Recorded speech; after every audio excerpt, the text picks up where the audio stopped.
Assalamualaikum. Good evening, Prof.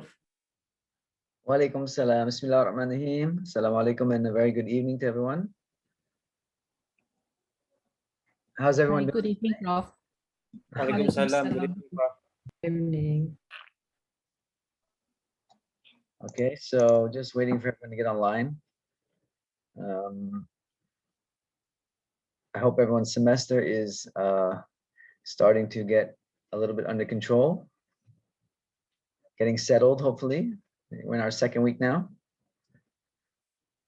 As I predicted, as we go through every semester, the first couple of weeks are kind of hectic. People are dropping and adding courses pretty much the whole time. So of course, we have several new members tonight in the class, and we've lost a few, as always. So welcome to all the new members of the class, whether you're taking the course for credit or you're just sitting in.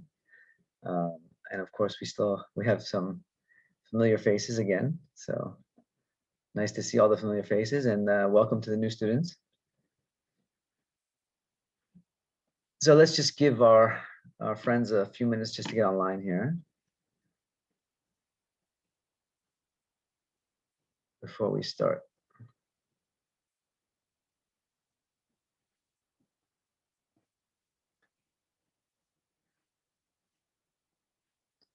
Wow, nice to see so many people with your cameras on.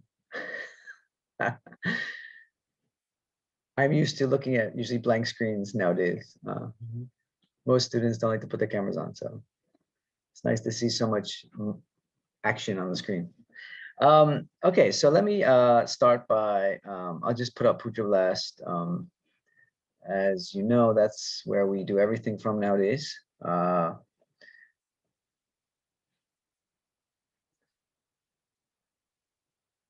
Okay, so tonight's class, we are going to be discussing a little bit on research paradigms. Okay, so tonight we have our first reading presentation, and let me just give a shout out, a thank you to our two very brave presenters tonight, who took on the task with very little, very little heads up. Last week, I kind of threw it at you, and then Shahira and is it Binyuan? Binyuan, are you there? Yes.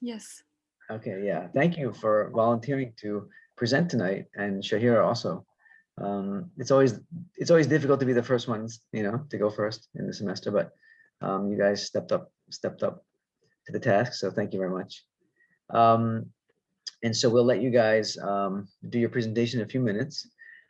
First, just to go over a few housekeeping matters. So just to show everyone, since last week, the additions to Puja Blast that I've made. So I've put up that short presentation I did last week about attributes of a qualitative researcher. The slides are here on Puja Blast, as you can see. I've also uploaded the recording from last week. Okay, so that's also here if you want to go back and rewatch the class from last week, or if you're new and you just came tonight for the first time, you can go back and watch the recording again and get all the details about the class, because I'm not going to be repeating the administrative matters. I'll leave that to the recording. And then also, as I put up in the Puja Blast, I have my YouTube channel for the online courses. I'll be putting up all the courses here. So if the link is not working or something in Puja Blast, you can just go straight to the YouTube channel and you can watch all the classes again. Okay, so just to inform everyone of that. And then the issue with the WhatsApp group. So I apologize if that was a bit of a shock to people. I don't know, but apparently this is going on quite a bit in the university now. We have sort of, I don't want to use the word freeloaders, but we have some freeloaders out there who they just sort of join courses without the lecturer's knowledge or permission. And so we can't really allow that. We need to know who's in our classes. Our classes are not public classes, they're not open to the public. So you need to at least get permission to join the classes. Okay, so that's all I ask, is that you contact me and ask for permission to join the class.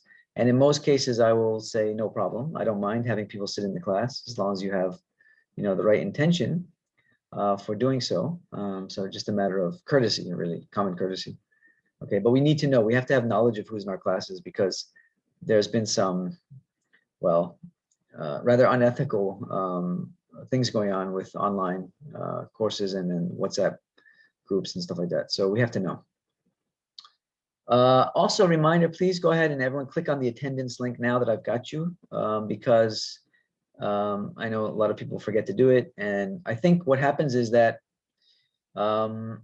after 7 o'clock, automatically it closes. So if you try to click on the attendance after 7 o'clock, it's going to record you as absent, I think. I can try and change that setting, but at least that's what happened last week, I think. So try to do that now. It just takes a second. So just go ahead and click on the attendance link. Okay. All right. So let's go back to week 2. So as I like to do every week, in addition to just going over some of those housekeeping things, I like to open up the floor to the class for anybody to ask questions, raise issues, complain, cry, whatever you want to do. Anything related to qualitative research, related to your study, if you're having some issues, problems, questions. Okay, so it's an open floor, open mic, as we say in the, as they say in the entertainment business. Okay, so open mic. Anybody that wants to ask a question, and if you want to put in the chat box, you can put it in the chat box, since this is an online situation here. So, okay, yeah, the attendance link is in Putrablast. If you just scroll down a little bit, it's at the bottom of the introduction to our class. You'll see it's a green link. Everyone see it there?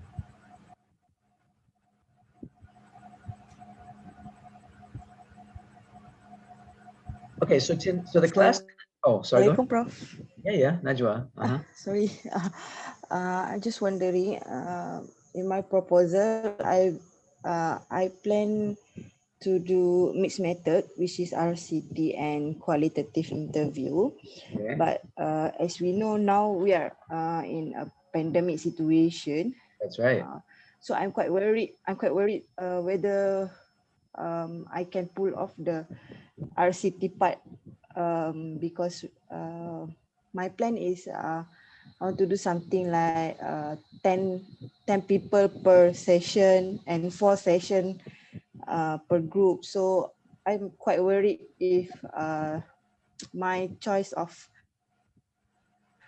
design will be affected by this pandemic. Najwa, what kind of an intervention are you planning on doing? What is your study about? Briefly. Mental health among HIV people. So I'm planning to do RCT on and CBT using CBT. So you're going to do a CBT intervention, okay? Yes, I might need 4 sessions per group and 10 people per group. So is it possible to do CBT intervention over online? I mean, is that what you're planning on doing? You're doing for now what I've discussed with my supervisor is it's better to do face to face. Yes, face to face, because it might need I as a researcher to talk to build rapport and something like that. So okay. I'm quite worried for that part, because now I'm in semester 2. I'm planning in semester 3 I start to collect data or have some of the data already. Okay. So that's my concern for now, but I just hoping for the coronavirus cases slowing down after this. Yeah, I mean, in qualitative research, there's no reason why you can't do online interviews. I mean, everybody is doing online interviews like this. It's perfectly acceptable. I mean, it's a big study. I mean, randomized controlled trial for PhD is a big enough study. And at the same time, qualitative research alone is also a big enough study for PhD. I think it's fine. You want to do mixed method. I'm also a big fan of mixed methods, but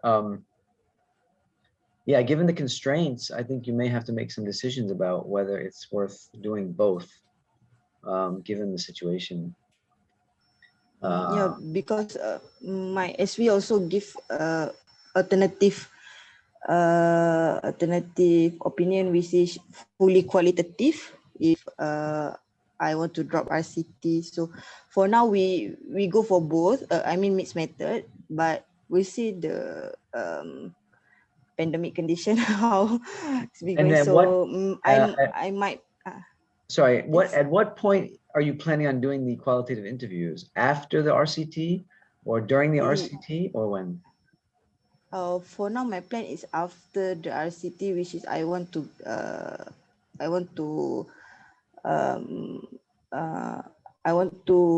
the participant give feedback about our intervention, about what have changed along the RCT part. Okay. Something like feedback. So if that's the case, you need to make a decision, because if you're going to do if you're going to do the mixed method, you have to start with the RCT. Yes. So for those of you who are not familiar with RCT, it's randomized control design. Right. So experimental research, which is quantitative, but Najwa wants to add the mixed method, which would be the qualitative interviews at the end of the RCT. So yeah, that's a great design. I think it's a great design, but given the situation, it may be difficult. I think the qualitative part is not an issue. I think the issue you have to be concerned about is how easy is it going to be to do the RCT part? That sounds like it's going to be the harder part to do. Because like I said, the qualitative interviews you can do online. It's not an issue. You know what I mean? So I think the question you really need to answer is whether the RCT is going to be doable during the pandemic. Yeah, so I might change my plan to fully qualitative if there is time constraint. So we'll see how it goes. For now, I can just hope for the pandemic to be really quite slowing down. Focus on your proposal and your proposal work. Make sure you have a really good proposal done, and then by the time that's finished, maybe things will have calmed down. Inshallah. Thank you, Prof. Okay, Najwa. All right. Thank you for sharing. Thank you for sharing your concerns with the class. So the reason I like to do this is it's really important that students, you can all learn from each other, right? You can all learn from each other's difficulties, questions, and so forth. We did a lot when I was a PhD student at UPM. We used to do a lot of sessions like that where we would students would discuss among themselves the issues they're having, and we worked out a lot of our problems together. So I think, try to learn from each other's issues and questions. Okay, I just really encourage that. All right.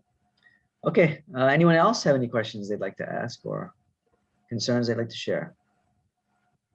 I can see there's some concerns over the Putra Blast. You guys having trouble finding Putra Blast? Well, if you're not registered for the class, you're not going to be able to get into Putra Blast. Okay, so I don't know if that's an issue, but you need to be registered for the class. Okay, so I don't know if that's the issue or not. Okay, anyone else have any questions?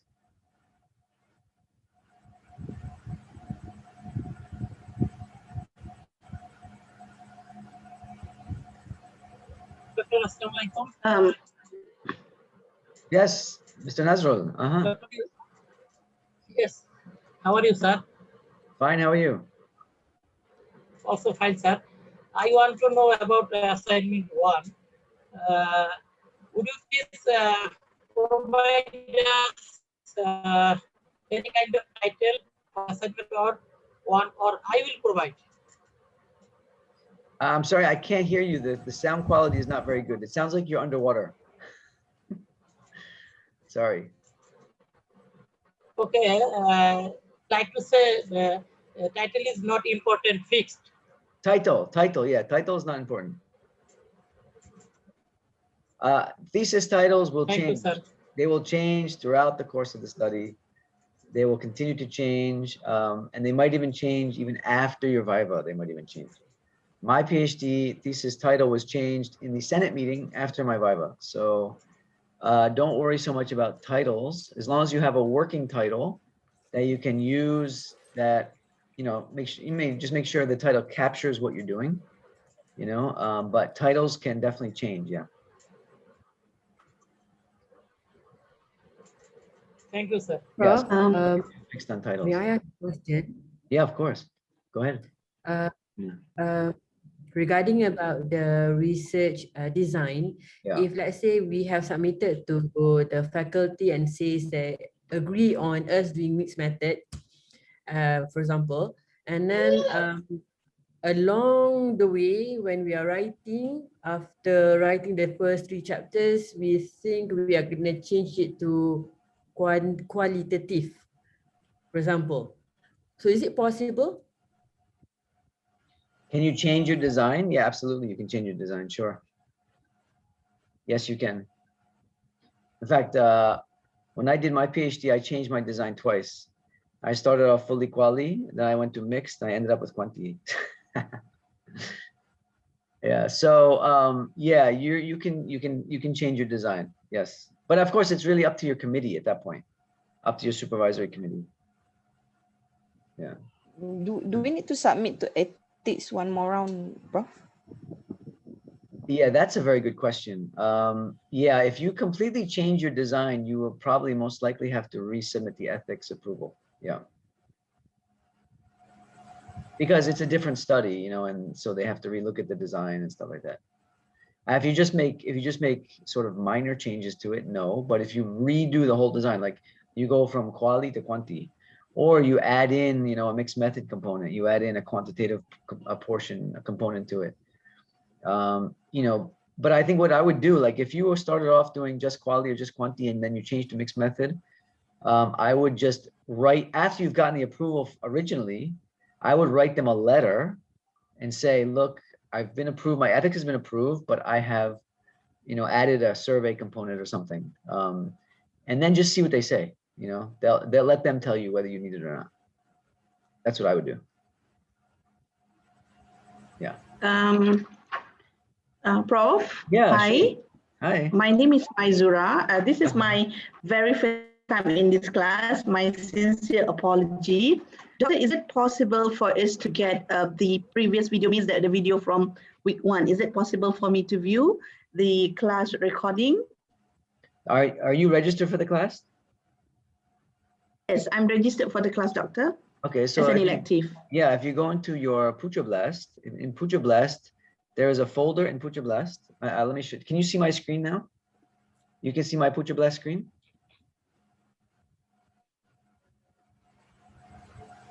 Can you guys see the Puja Blast screen up?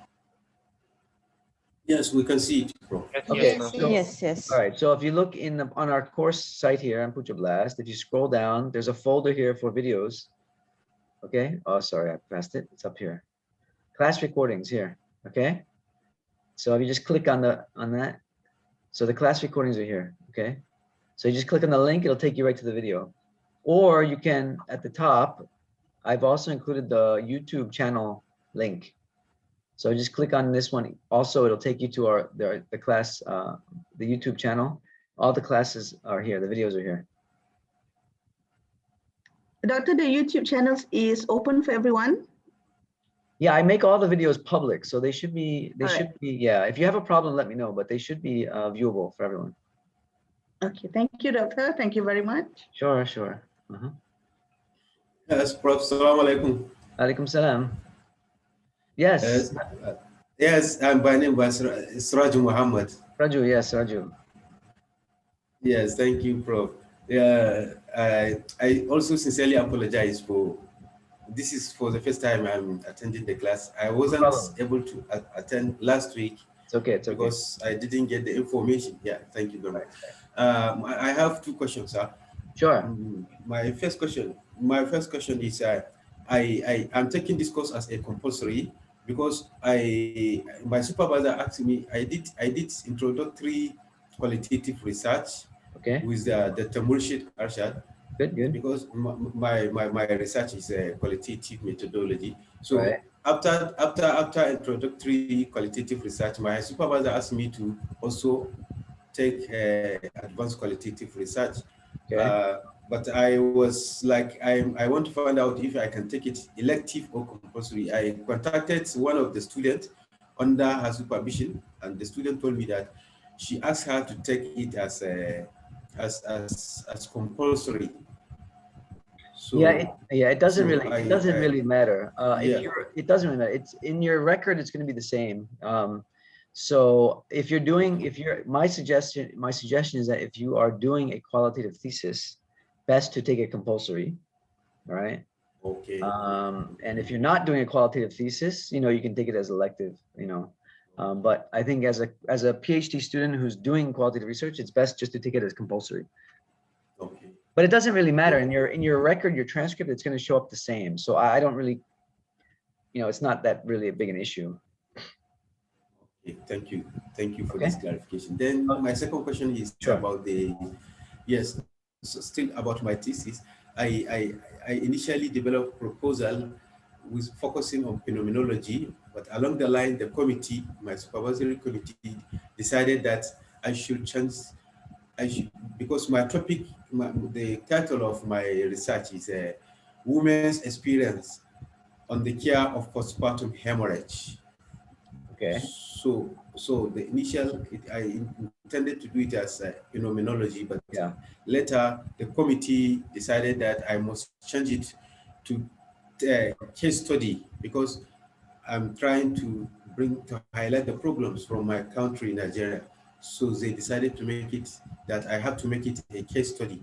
Okay. So and I went through, I found out that mostly the case study is more also suitable to the focus of my studies.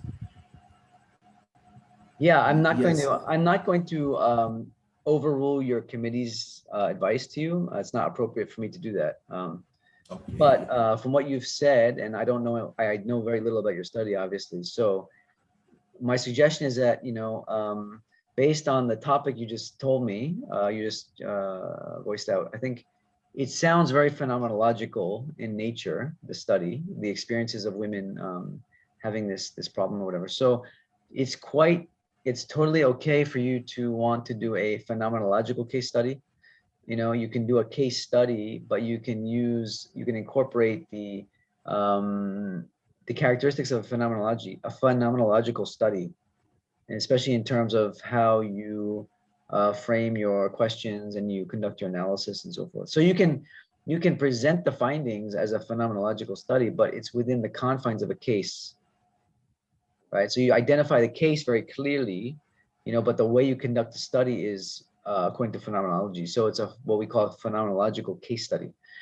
And that's quite common in qualitative research, where you actually combine two approaches into one.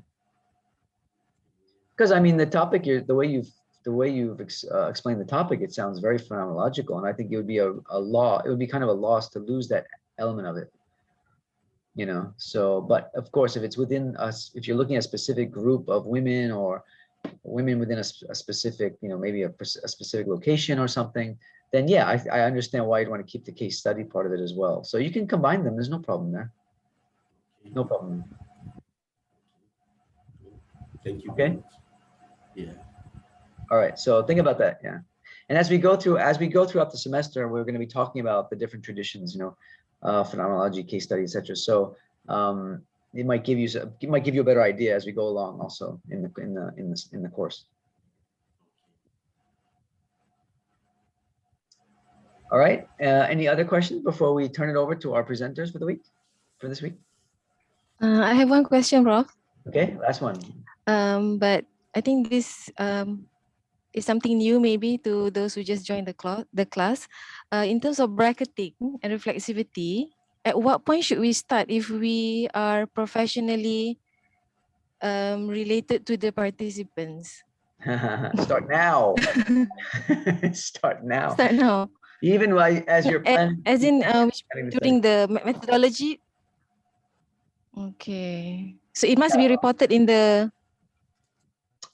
Reflexivity is not so much reported as it goes into how you do everything in your study. In other words, everything you do, you're thinking about, okay, how is my experience with this group of people, my past experiences, whatever assumptions I have, how is that influencing what I'm doing? So how is it influencing my research questions? How is it influencing my interview questions? How is it influencing how I conduct my interviews? How is it influencing the way I analyze my data? It's in every element. Okay, it just means you're thinking about yourself and your influence on the study, how you're influencing the study. Okay, mostly it'll take place, but mostly it takes place during data collection and analysis, when you're actually conducting your interviews, your field work, and you're analyzing your data. That's where reflexivity is most important. You know, because for example, like how you ask questions to people. You know, so for example, you know, you have a question, you know, oh, this question, it's a burning question because you've had this experience, but you don't want to use it in a way that's going to put words in the mouth of your colleagues that you're interviewing, but you want to use it as insight. You want to really get to the issue. You know what I mean? So how do you do that, right? Without coming across as biased. That's where reflexivity is really important. Okay. You know, so okay, thank you, Prof. As you design your interview guide, especially think about those things, the questions that you begin to ask your respondents and that you put in your interview guide, you know, and I should, if that's what you're planning on doing, I would strongly recommend that you show your questions to either your committee members, colleagues, let somebody else look at your questions and tell you whether or not, you know, there's some element of bias there. Okay, we'll do that. Thank you, Doctor. Okay, well, we're going to be talking about that also more in depth throughout the semester about reflexivity. So inshallah, that will help. Okay, so I'd love to field more questions, but we need to get going on the on our presentations for the week. So I'm going to stop sharing and turn it over to who's going first? Who would like to? Who's the? Do you have your presentation, Shahira? This video, Binyuan will go first. You can go ahead and share your screen and get going. Okay, so while Shahira is... Binyuan will be the first presenter, and then I will... Oh, okay. So whoever is going, you can go ahead. So I will share my screen now. Okay, so before you start, let me just... so this article, for those of you who have looked at it, you might notice that it's quite old. 1994, oh my God, that's ancient, right? So why would I choose such an old article, right? Especially when you have your supervisors telling you that you should only use literature that's less than 5 years old and all that stuff, right? Well, there are some articles and some authors out there whose their material never goes old, okay? It's Lincoln and Guba are two of the pioneers of qualitative research, and they've written a lot of what we call seminal works in qualitative research. In other words, they helped really form the field of qualitative research. And this article that they wrote is very, I think it provides students especially, but beginner qualitative researchers, a really clear picture of the differences between qualitative and quantitative and the philosophy, you know, the assumptions that go into each.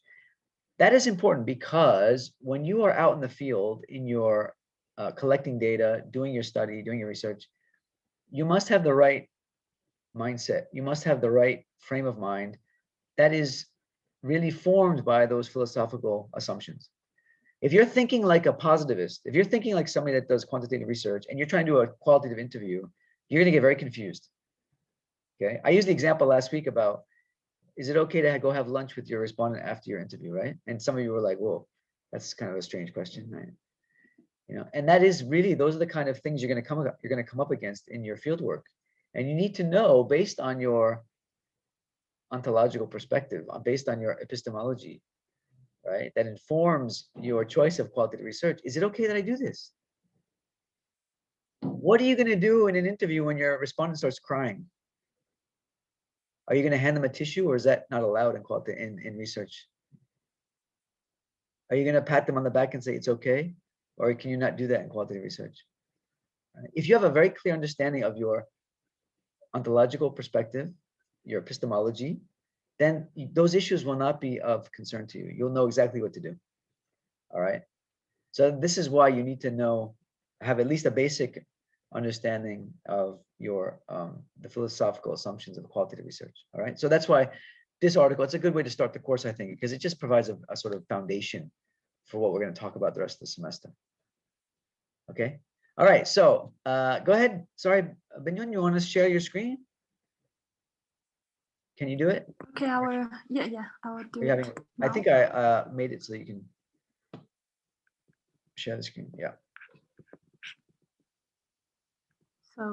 So just to give you a heads up, as you present, I'm going to keep interrupting you because I'm going to sort of try and help you present. You're going to present, but I'm going to I'm going to give comments and stuff like that as you go. Okay. So try not to get annoyed by me interrupting you constantly.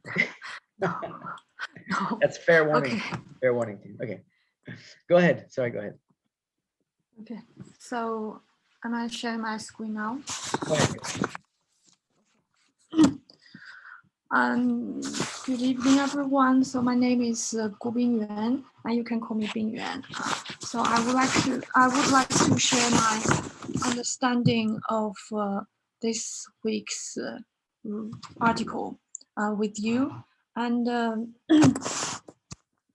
for me, this article is quite challenging. So I do some research and try my best to understand it. And also my partners help me a lot. And for this article, we will talk about four competing paradigms.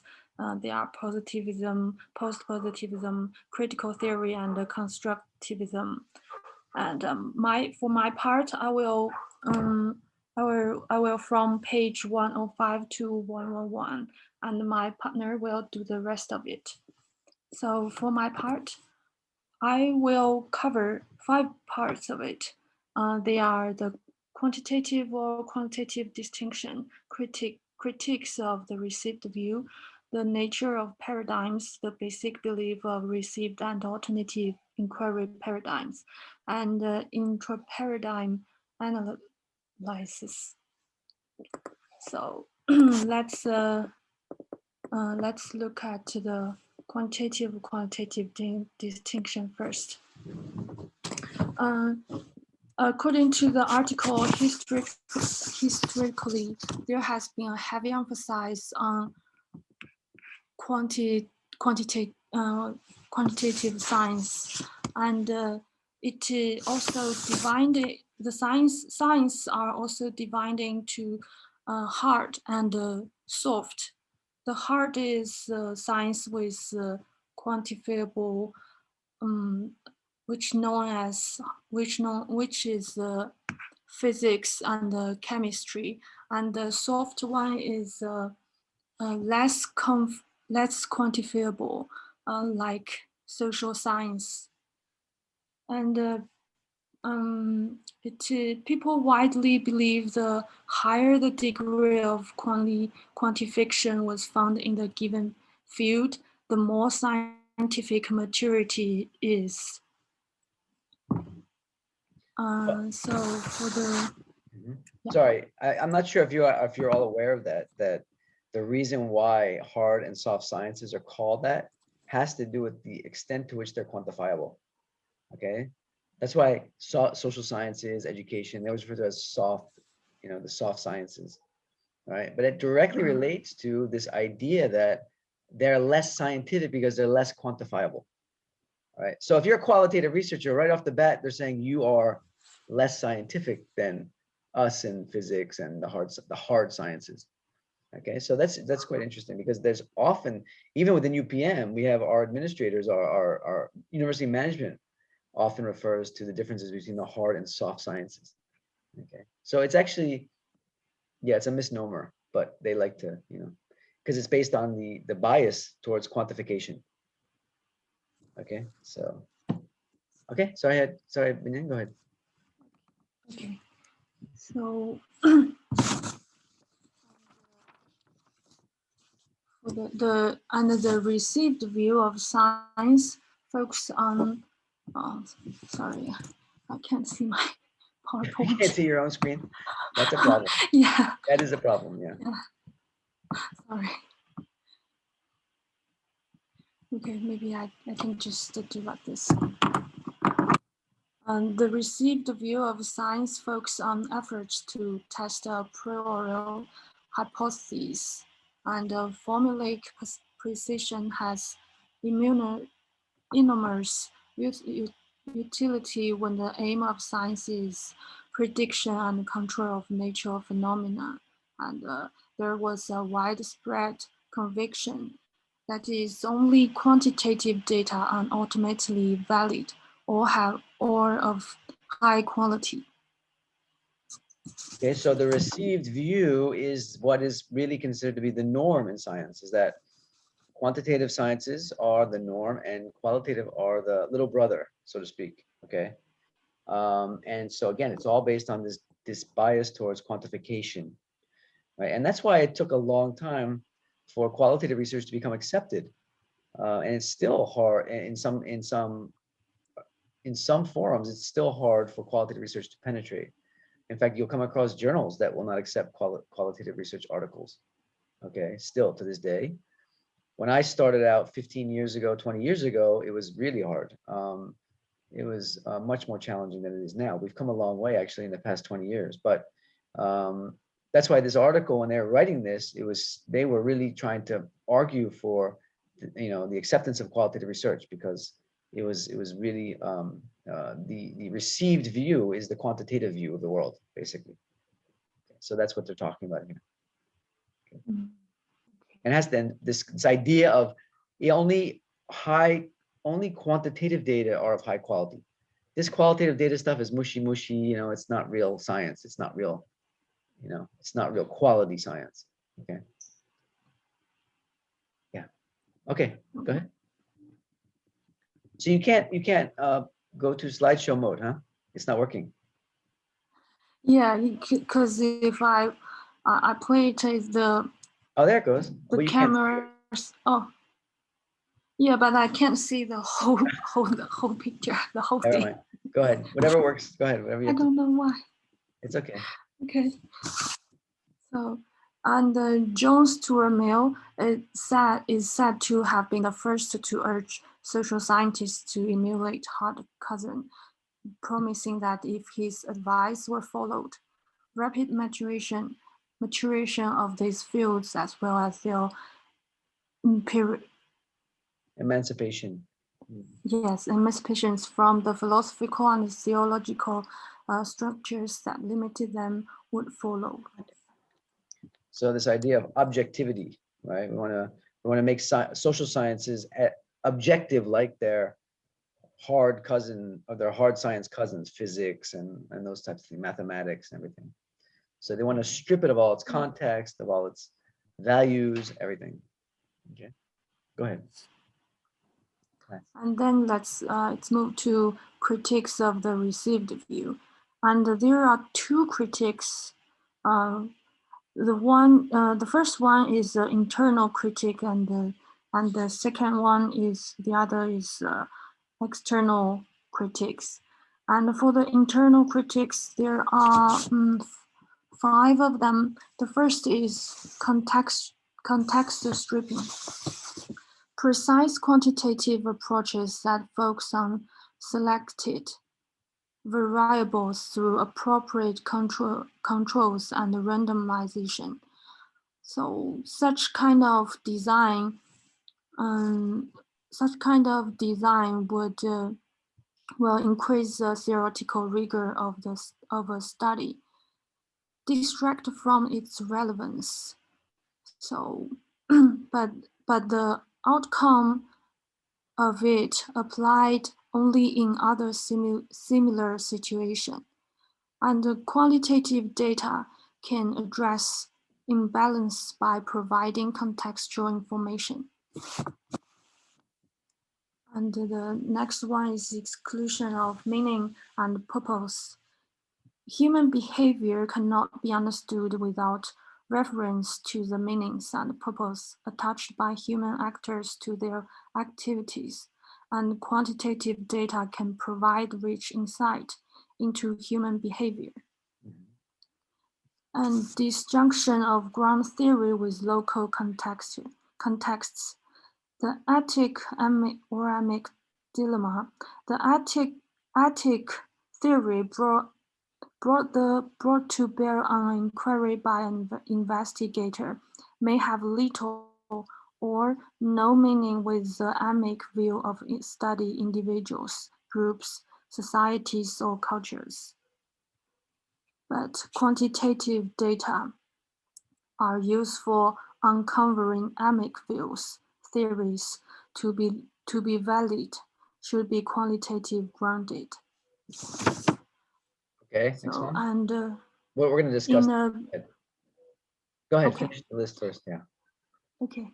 In applicability of general data to individual cases, generalizations, although perhaps statistically meaningful, have no applicability in the individual case.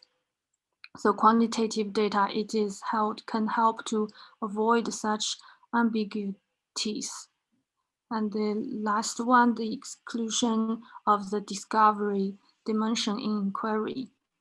Conventional emphasis on the verification of specific, usually arrived at by what is commonly termed the discovery process. Thus, quantitative normative methodology is privileged over the insight of creative and divergent thinkers. The call for qualitative inputs is expected to redress this imbalance. So that's all the internal critiques. Okay, so internal critiques, those from within the same paradigm, those from within the, what they call the conventional paradigm. This is their critiques, some of the critiques that have come up against quantitative or the positivist received view, this quantitative view of the world. So who can tell me, what does context stripping refer to? Anybody know? From what was just shared with us from Binyan, from your reading? Or even if you didn't read it, what is the just the term itself, context stripping? What do you think it refers to? Think about quantitative studies, and what in quantitative studies, what is the role of context, study context? I think in quantitative studies, they want the data to be generalizable. That means that whatever facts or finding that they get from that research, they want it to be applicable to whichever context or whichever situation that the phenomena is happening in. So they are stripping it away from all the local contexts, like possibly like the social cultural or values. Yeah, that's what I understand from it. Right.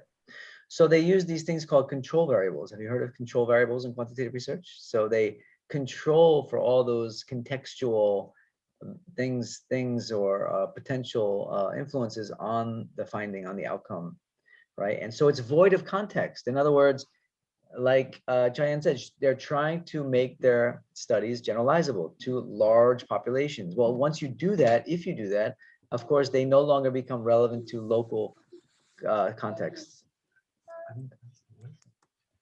Sorry, 1 second.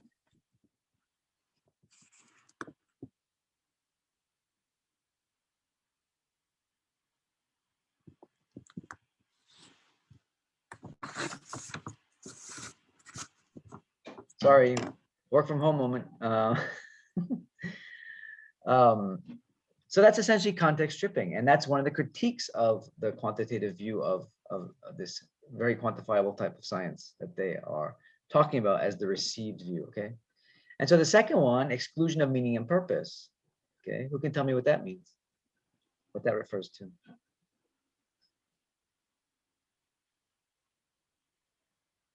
As a critique of the quantitative approach to social sciences, exclusion of meaning and purpose.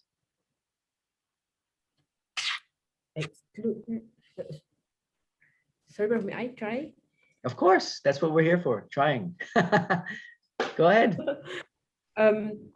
When we do quantitative, well, collecting data for quantitative, it's just data. We can't find the why behind the behavior. So perhaps when exclusions of meaning and purpose, we want to know further what is actually happening, but it's not actually happening in here. Right. Okay. So quantitative research can tell us the relationship between certain variables. It can predict certain outcomes, etc. in terms of behavior, but it cannot tell us the why. It cannot give us a reference to meaning and purpose behind people's behaviors, right? It lacks that depth. It's more of what we would call two-dimensional research. It's not three-dimensional research that really looks into the richness of human behavior, the motivation of human behavior, you know, the attitudes behind what people do. So that's essentially what they're talking about here. And so this is one of the critiques of the quantitative. You know, it's limited to a surface level understanding, really. And of course, we can come up with very elaborate quantitative models, again, that predict and explain behavior. But at the end of the day, it's still gonna be left at that. It won't give us that rich meaning. Disjunction of grand theories with local context. Who wants to take a shot at that one? Disjunction of grand theories with local contexts.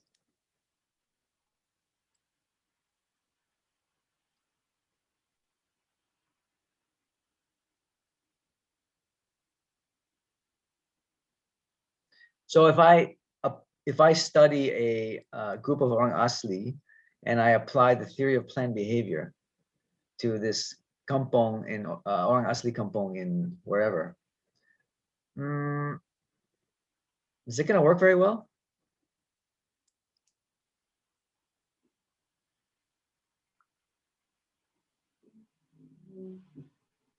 What do you say? What do you think?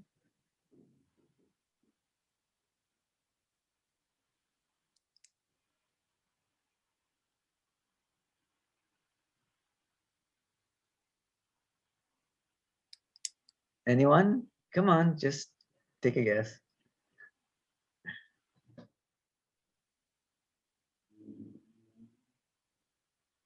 It may not. What do you think?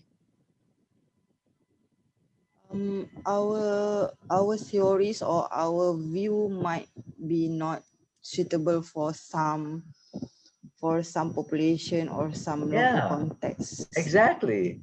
Grand theories are just, yeah.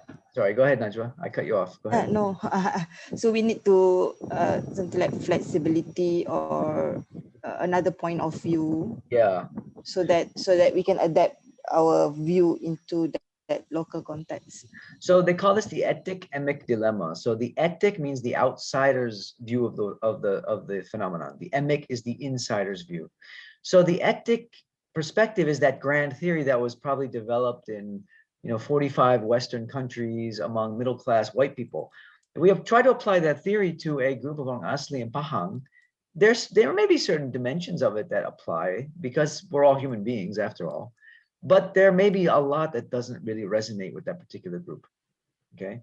Because it's an etic versus emic perspective. So with qualitative research, we get that emic perspective, we get that insider's view of phenomena, right? That we don't get with the etic sort of imposed theoretical view of things, okay? So this is another criticism against the what they call the received view, and why qualitative research is important for that matter.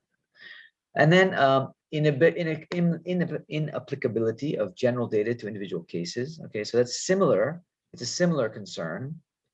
Only that even if a theory is 80% relevant, what they're saying in the article here, right? At best, it's incomplete evidence that it's going to account for everybody. It can't account for everybody, right? So the assumption that it's general data, right? General finding, 80%, the vaccine is 90% effective. Well, what about the 10% that are not covered by the vaccine, right? So the same thing goes for theory. A theory may hold for 80% of the population, but what about the 20% that are not experiencing it that way? What about them, right? So it's not going to be at best a complete account of what's happening among a particular group of people. All right. Exclusion of the discovery dimension in inquiry. Okay, so it's very hard to discover new things. Is essentially what they're saying. Okay, it's grounded in the need to verify. You use a theory because you want to test the theory. What does that mean? You want to verify the theory. Well, what if something new pops up? The theory can't account for that. So what do? You just exclude it. It's not part of the study. You can't do anything. You can't discover anything really new using a pre-existing theory. Right? It's hard to do that. You can only test. And this is exactly why Glaser and Strauss, for those of you who have heard of grounded theory, which we're going to be discussing this semester, that is exactly why Glaser and Strauss created grounded theory as a method. Okay, they were sociologists working in the 1960s, and they found that, wow, you know, this field of sociology, everyone's using the same 5 theories to explain everything. You know, there's got to be more theories out there that we can use to explain why things are the way they are. So they wanted to create a method that allowed for the discovery of new theory, right? All right, so that discovery dimension, that discovery element of science could be reinvigorated in their field of sociology, all right? And so the received view, it's very hard to include that element of discovery in quantitative studies, okay? So these are the 5 main critiques of the quantitative approach to social sciences, okay? Any questions about that?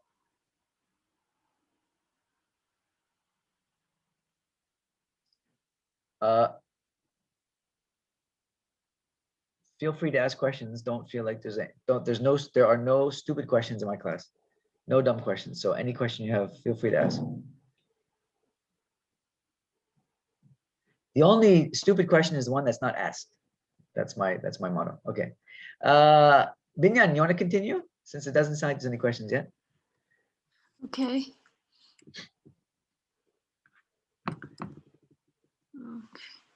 So for next is external critiques. So there are also 4 critiques for this. The first one is the theory-lessness of facts. So it's like if an inquiry is to be objective, the methods of fact-checking have to be independent from hypotheses. However, the fact is that the theory and facts are interdependent. So the fact can only be existed in the theoretical framework. Yeah. And the results of the fundamental hypothesis is not trustworthy because the objectivity is undermined. Yeah. So like if you guys know your quantitative studies, we always have a theoretical framework, right? And so we do our observations or our analysis in the confines or within that theoretical framework. And then we call that objective. But what about something that's not part of that theoretical framework? Well, it's not included in the study, right? So we are claiming objectivity, but yet we are leaving out anything that's not within that theoretical framework.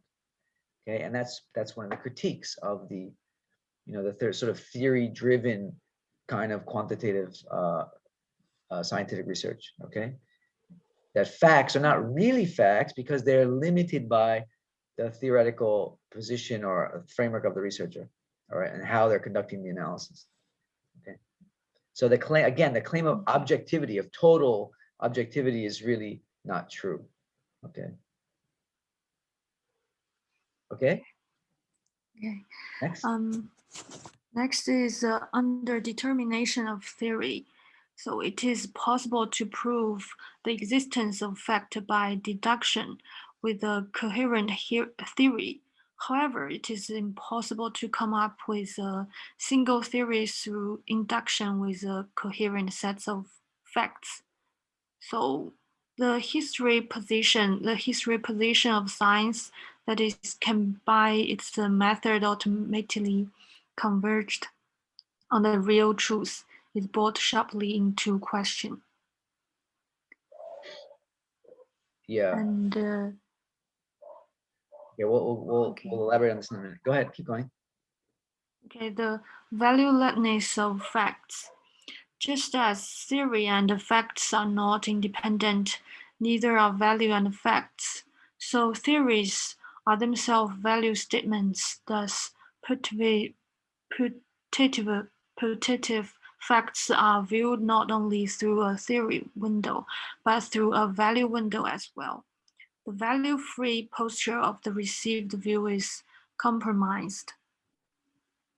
And the yeah. Okay, so the role of values in research is a big critique of, you know, they, I don't know if you're familiar, but a lot of people critique qualitative research and qualitative researchers when they ask about, well, how can you be unbiased since you're the one that's doing the study and it's all subjective, right? This is objective, right? And this comes from a position and again, a worldview, a philosophy that quantitative research is objective and the researcher's values play no role in the quantitative study. Okay. Is that true? What do you think?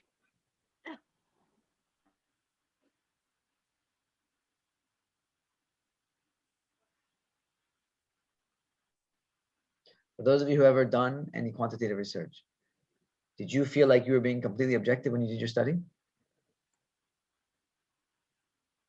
Total objectivity.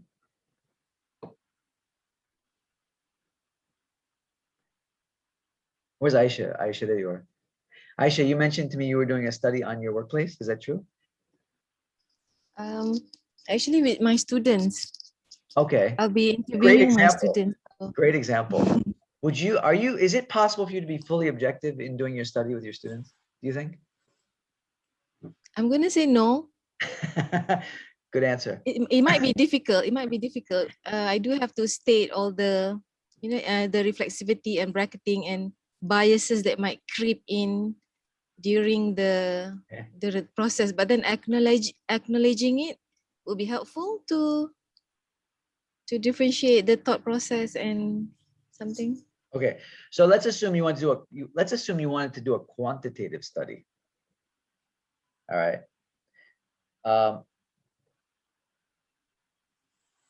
Okay, so let me jump to a different example. I'm going to do a quantitative study on my area of interest, which is in youth engagement. Okay, youth. It's an area called youth engagement, youth adult partnership. I've been working on this area of research for 10 years. I've gotten a lot of findings. I have a lot of good evidence that this thing that I've been studying works really well. And I'm going to go and I'm going to do another study. I'm going to put together another quantitative study. Is there any chance of my values coming into that study in any way? Even though it's a quantitative study? You don't think so? If maybe. Yes, yes and no. No bias at all. They'll be biased. Okay, in what form? It's a quantitative study. How can there be bias? Because you have been doing qualitative studies. No, I've been doing quantitative studies for 10 years. Okay. Okay. Now I want to do it. Now I want to do another one. I want to build on that research that I've done. I want to do another one. Right. And so I'm saying if I put together this quantitative study, is there going to be are my values going to at all play a role in that design of that study? No, because you have done several studies. Yeah. So because of the several research studies that you've done, it will be enough to prove that your results are correct. Okay. Yes. Okay. Now, when I think you need to have paradigm shift something when you are doing quantitative. Okay, so you're seeing participants like objective, but then if you're coming from qualitative and then you're doing quantitative, you have to like switch your paradigm into positivist point of view because you still need to interpret all the data when you are explaining it. So something like that. Prof. Yeah. It's maybe my understanding is not that clear. Is it that the question you're asking if quantitative research can be biased as well as qualitative? Is that, Prof? Yeah. This third bullet here, the value latentness effects. So this assumption that quantitative research is objective and the researcher's values don't play a role in quantitative research. I'm trying to challenge that notion. Like they are in the article, that's what they're challenging. Because for example, like if I have a lot of evidence to show that, maybe it's not even hard evidence, maybe it's just experience. I've had a lot of experience in this field and I know that it works. I know this thing works, right? So I'm going to go and I'm going to test it quantitatively. Okay. But is it impossible for me to really separate my values from the study? That's the question. And so even the way you construct your study, the researcher's values play a role in that.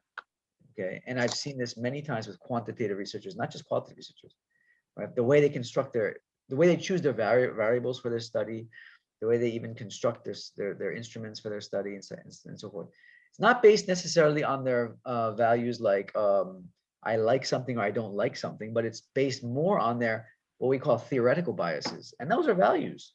In other words, every researcher has values, and you're not going to separate those values from a study, whether it's a quantitative or qualitative study. Okay, the role of values will come into play, and so at some point, all right, and that's what they're saying here. Okay, so I'm just answering you just to speed up because we're going a little bit slow, but so that's why they're saying the idea that qualitative research is inferior because of the researcher and their values and subjective. No, that's actually not true. Values play a role in every study. Excuse me, sir. Yes, sir. Yes, sir. Yeah, maybe I can get to a point. I would like to take the questionnaire as an example, because when we design the questionnaire, we will based on some theory or something in your mind, and maybe you will some opinions or some situations of your participant would not be included in that questionnaire. So we call that is the value-added effect, right?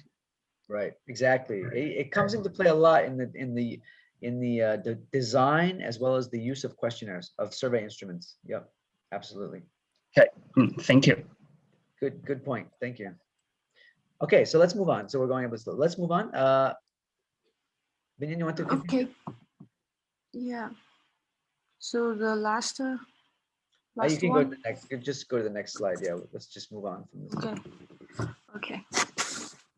So the next is the nature of paradigms.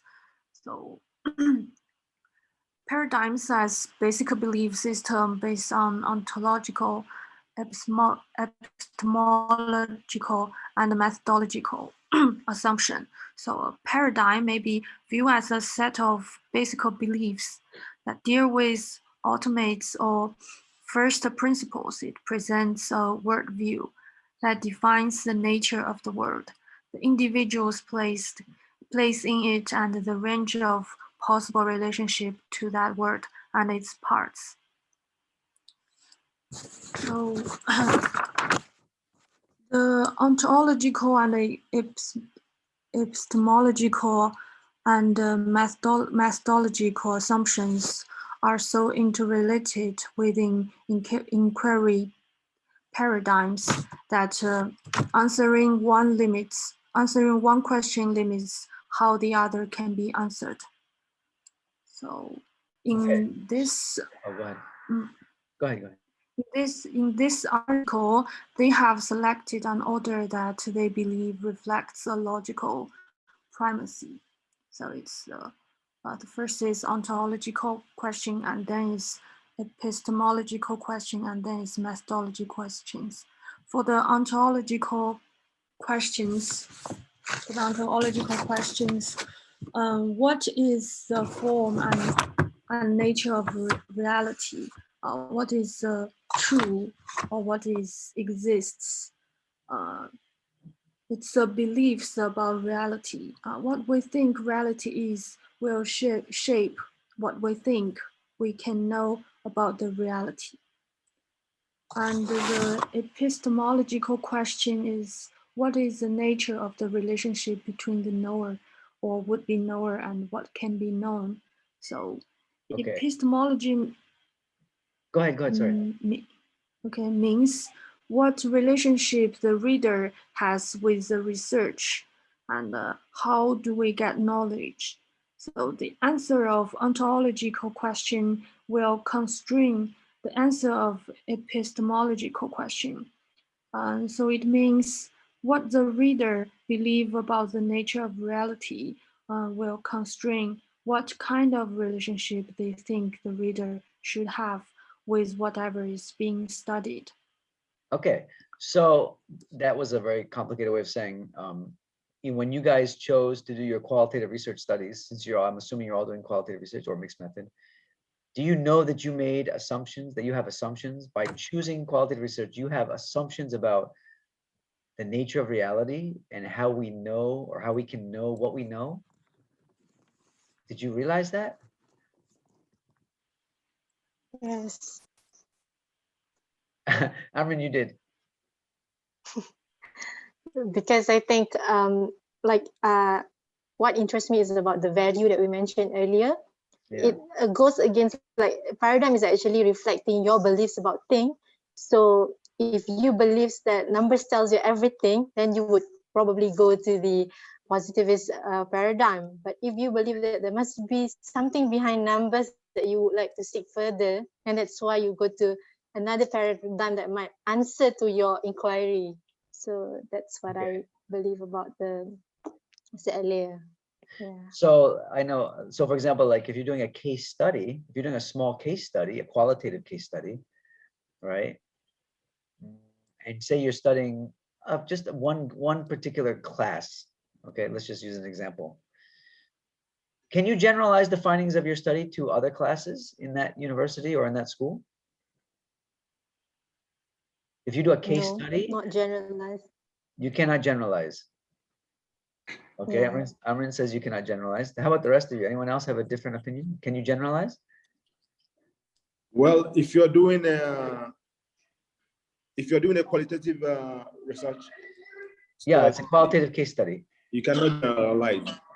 Right, you cannot generalize. If you're doing a case study, yes, you cannot. Why can't you generalize?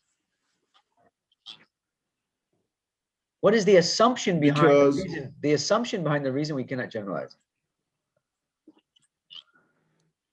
Because the paradigm of qualitative research. Sampling, Sorry? The type of sampling. Type of sampling, okay. Because the paradigm of probability or non-probability sampling. If I Professor? going to conduct a study using a probability, I can generalize results. That's right, or yeah. findings. Right, While if I use non-probability sampling, I cannot generalize findings to other So class or university. what is the assumption? What is the assumption underlying that? The assumption about reality underlying that? Okay, because can I answer, Professor? Go ahead. Yeah, because the paradigm of qualitative research study is not based on numbers. Okay, but what does that have to do with generalizing? It's based on. What does that have to do with generalization? We based on don't the do sample statistical. that you're using. Okay, but what is the significance of the statistics? In other words, if I'm doing a case study, I am going to say right from the beginning that I cannot generalize my finding, because this is my finding reflects the reality of this particular class. Particular people, yes. Which means that another class may have a different reality, expressed reality. So the assumption you're making, is that there is your ontological position is that there are multiple realities. Which is why you cannot generalize. If you felt that reality was objectifiable, or you could objectify reality, then you can generalize as long as you have your statistical sampling is okay, everything. You can generalize because you believe that there is a single objective reality that can be explained through your research methods. Okay, so when you choose to do a qualitative research study, you're actually making these assumptions about reality, whether you realize it or not. Okay, so you have your ontological assumption, you have your epistemological assumption, okay, that goes into your methodological assumption. So if you know that, you'll know why you cannot generalize your finding. But if you don't understand your paradigm, you will not know why. You just say, because Dr. Latif said that I'm not using numbers, therefore I cannot generalize. But that's not the right answer. Okay. All right. So it has to do with how we understand reality and how we know what we know about that reality, which is epistemology. All right. Okay, so please go ahead, Binyan. We'll continue on this. Go ahead. Okay. For the methodological question, how can the inquiry go about finding out whatever he or she believes can be known? So methodology means how knowledge is discovered in a systematic way. So what procedure can be used to acquire knowledge? How knowledge should be gathered? The answer to methodological question is constrained by answer already given to the first two questions. So the appropriate methodology is driven by one's ontological and epistemological beliefs. Okay, next, go on. We'll keep going with this. Next slide. Okay, so next is paradigms as human. Let's skip this one. This is this is a bit philosophical. We can skip this one. We don't have to get into the definition of paradigms. It's okay. Okay. Okay. Okay, you want to summarize that? Okay. Yeah. Okay, So the basic belief of received and alternative inquiry paradigms. So the term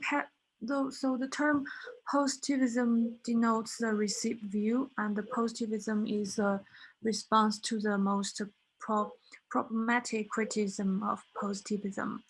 The term critical theory is a blanket term denoting as a set of several alternative paradigms. It usually is divided into three substrains: post-structuralism, post-modernism, and a blending of these two. And the term of constructivism denotes an alternative paradigm whose breakaway assumption is a move from ontological realism to ontological relativism. So there's two important physics. The first is the subsequent comments should be understood to be limited to the social science only. And the second is the discussion should be considered tentative and subject to further revision and reformulation. Okay, does everybody understand what a paradigm is? What is a research paradigm? What is a paradigm? We talk about research paradigms.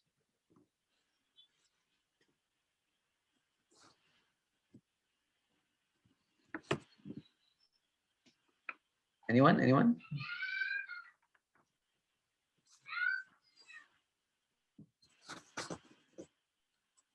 I think it's research phenomena, Doctor. What? Research phenomena. Research phenomena. That need to be investigated. No, that's not a paradigm. The phenomenon is the phenomenon. That's what you're investigating, but that's not what a research paradigm is. Yeah, paradigm is actually the research model. When we do the study, we follow the framework to conduct the study. I think the paradigm, right, is the research construction like that. Am I right? I didn't quite understand you. It's the research framework you said? I mean you asked us the paradigm, right? Yeah, what is a paradigm? Paradigm. I think paradigm is the like the research model. When you do the study, you follow some research principles. You conduct the study. So is it the model? It's not the model of the study. It's really what it's the foundation for that study. So it's your basic beliefs about the world. Okay, a paradigm refers to a worldview, okay, or your basic beliefs about the world. In this case, as a researcher, it's your basic beliefs about, the social world, or, as we call reality, or the social reality that you're studying. Okay, so the paradigm is your core beliefs that you go into the study with. Okay, so that's why paradigm here encompasses the three basic ones are ontology, epistemology, and methodology. Okay, so we always talk about methodology, but we fail to talk about the ontology and the epistemology, which is what really feeds into the methodology. Okay, and so that's really what the paradigm is. It's a basic belief about reality. okay, and basic belief about the way that we conduct research. Okay, so here they're introducing what are called the received, as we already mentioned, the received paradigm, okay, and the alternative. Now here, the alternative paradigm is, they're referring to what's called critical theory and then constructivist paradigm, which is what qualitative research is based on, okay? And the received is the positivist, or what's also considered now post-positivist paradigms. Okay, so there are four that we're talking about. We're mostly concerned with positivism and constructivism because those are the two sort of the two ends of the spectrum, right? So when we do qualitative research, we're engaging with our underlying paradigm is really, most of the time, is usually constructivist, our paradigm. Okay, so it's important to understand. So next slide, please. Let's just keep moving. Prof. Okay, so this is a good Prof. tape. Yeah, go ahead. Prof, I just would like to ask, Yep, some books, research book, they go for paradigm, as in this slide, like positivism. This for some books, they go for two, like worldview 1 and worldview 2. Right. And some go for 3. They add up the critical review. So which one actually the basis that we should be referring to, Prof? Yeah, you don't have to be an expert in all the different research paradigms. Just have a base. You should have a basic understanding, at least, of your own paradigm. Which is, if you're going qualitative research, then you should understand what is constructivism, interpretivism, also referred to as interpretivism. Although they're slightly different, but essentially the same basic paradigm. So you should have a basic understanding, and that's why I said you should really focus mostly on differences between constructivism and positivism. Okay, because positivism is really the opposite, okay, the other end of the spectrum to constructivism. Okay, so here they include, as you can see in the table on the slide, and this is a very useful slide. It sort of breaks it down. Okay, so you see the ontology, epistemology, methodology according to the 4 paradigms. Okay, so on the left we have positivism, which really doesn't really exist anymore, because the idea that you can really grasp reality just by based on all the assumptions made in positivism, they've pretty much accepted the fact that that's impossible. And that's why you have what's called post-positivism now. It's sort of a watered down version of positivism. Okay, and yes, you can see there, ontologically, positivism believes in this idea of a real reality that's apprehendable. In other words, we can know reality by the outward, or by the external, by measuring everything. We can fully grasp reality. Okay, and it sort of rejects the inward reality of human beings. Okay, and that's why on the other end of the spectrum there, if you look at constructivism has what's called a relativist ontology that is local. In other words, it's unique to every place and every culture and so forth, and it's specific constructed realities. Okay, that individuals' realities are all different. In other words, we have what's called multiple realities. So on the one hand, positivism, you have this idea of a single measurable reality, which is why you get quantitative methods from that approach. And then you have, on the other hand, constructivism, which is this idea of relativism, okay, where realities are all different depending on who is experiencing them. Okay, and that's the relativist view. Okay, epistemologically, on the left, you have positivism, which is the dualist or objectivist. Okay, so findings are true. And on the right, you have this idea of transactional. What does that mean? Can anybody guess, what does a transactional epistemology refer to? What's a transaction in English?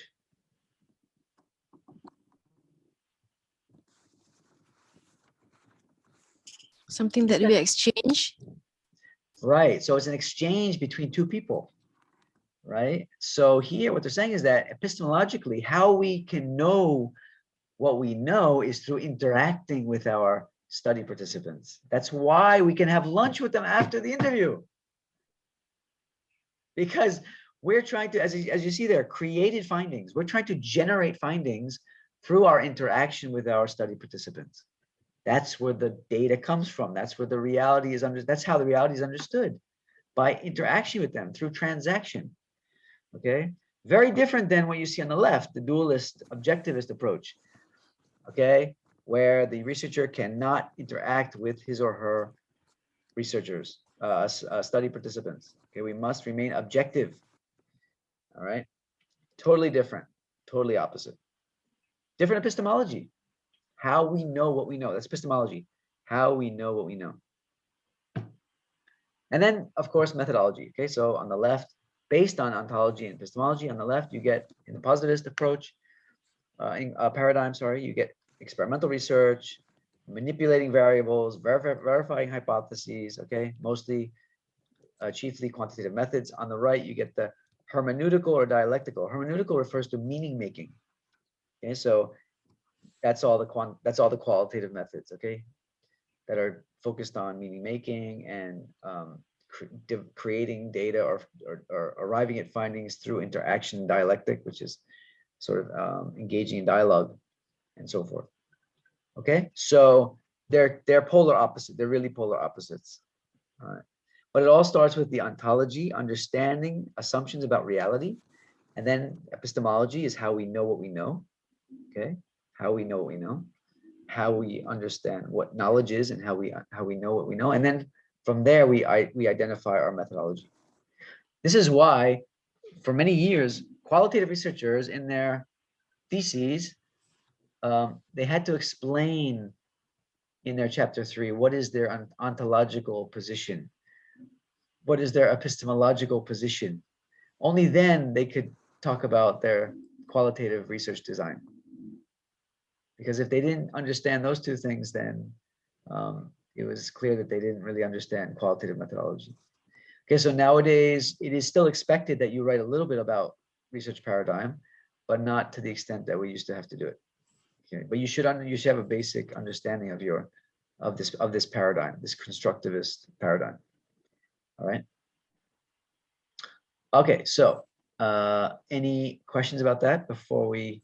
Well, it's 7:23. Let's go to 7:30. Well, then we'll take our break for Margaret, and take about a 20-minute break. Okay, so can we continue, Binyan?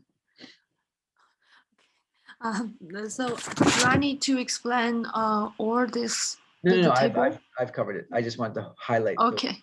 Yeah. Okay. Yeah, Thank you, Professor. We're not going to focus too much on post-positivism and critical theory for the purpose of this article. No. Okay. So that's all for my part. Oh, okay. Thank you, Binyan. Thank you.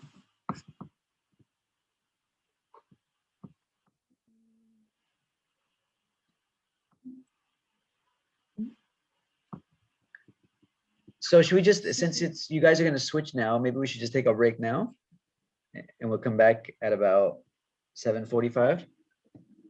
Is that right with everybody? Yeah, it's all right. Okay. Yeah, all right. Okay. So we'll see you back at 7:45, inshallah. Okay. All right.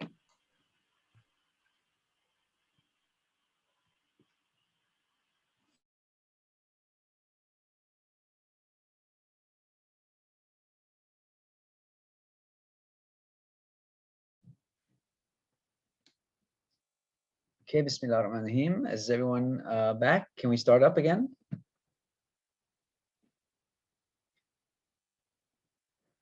Okay, so you'll see in the chat box, I've entered like 6 links. Okay, you see group 1 up until group 6. So please, nobody click on those links yet. That's for our activity we're gonna do in a little while. Okay, so just hold on. Okay, just observe them, but don't click.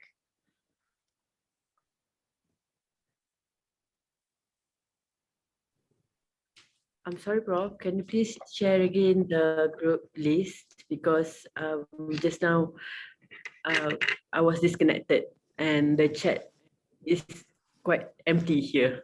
Oh, yo, there's like 6 links. Well, not everybody has to access them.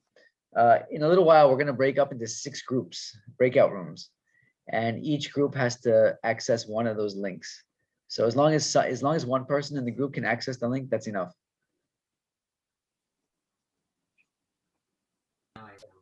Okay, so don't worry about Actually, it. I don't see any links. Are you in the chat box? Looking at the chat box? Yeah, yeah. I also didn't see any links. Really? Same as Dr. Tan. Okay. Yes. Okay, sorry, hold on.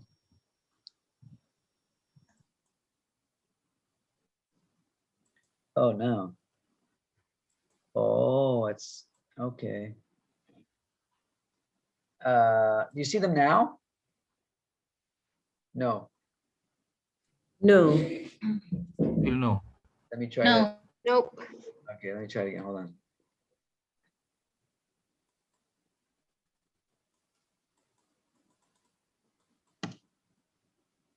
How about now? Yes. Yes, yes. Oh, okay. Yes. Some Zoom issues going on here. Okay. All right, so just don't click on them yet. Okay, wait till we, and I don't even know if this is going to work, to be honest with you. This is experimentation, because once you go into the breakout rooms, I don't know if you can still access the chat. Does anybody know? Have you guys had that much experience with Zoom? I'm hoping it works, but we'll see later. If not, we can just we can copy it, and then when you go into the breakout room, you can just paste it and then click on it. Hopefully that'll work. All right, anyway, let's let Shahira continue with the lecture. Shahira, you have till 8:15, okay? And then I'm going to stop you. So you can, try and finish up as much as you can by 8:15. Hopefully that should be you should be able to wrap it up.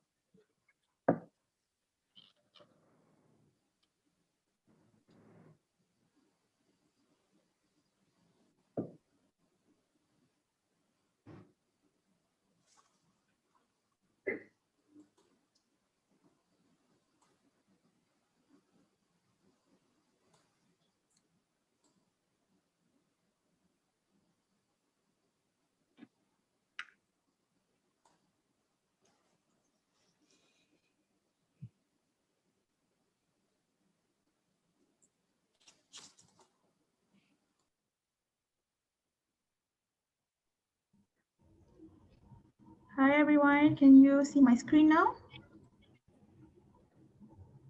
Yeah, but Yes. you put it on slideshow mode. Okay. Okay. There you go. Okay. So I'll be presenting my the second part of the presentation. So there'll be three parts for my contents. The first one will be the research paradigms in qualitative. The second one will be the issues related to paradigms, and the last one will be the class discussion. Okay. So this is basically the table 6.1 that Prof has explained just now. So I will just skip this part. Okay. So I will continue for the first part regarding research paradigms in qualitative study. I believe that this one has been explained by Prof as well, but I'll just try to make it fast. How are these paradigms, ontology, epistemology, methodology can be used and written into a qualitative study?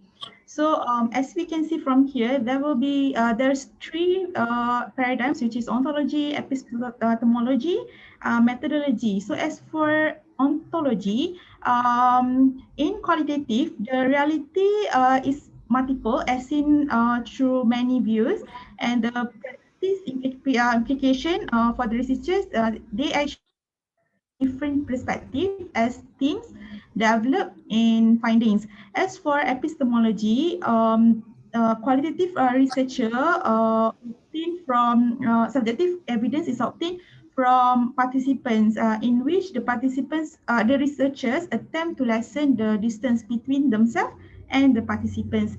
As for the implication, the researcher relies on quotes as evidence from the participant, as well as collaborates, spends their time in field with participant, and they actually become the insider. The last one will be for the methodology.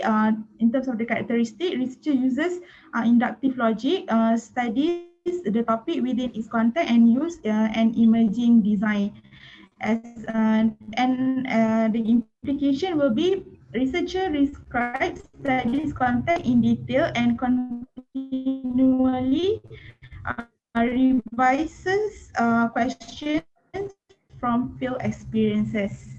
This will be the second part, issues related to paradigm. There are 10 issues altogether, which is nature of knowledge, knowledge acquisition, goodness, criteria, values, ethics, voice, training, accommodation, dominance, and inquiry aim.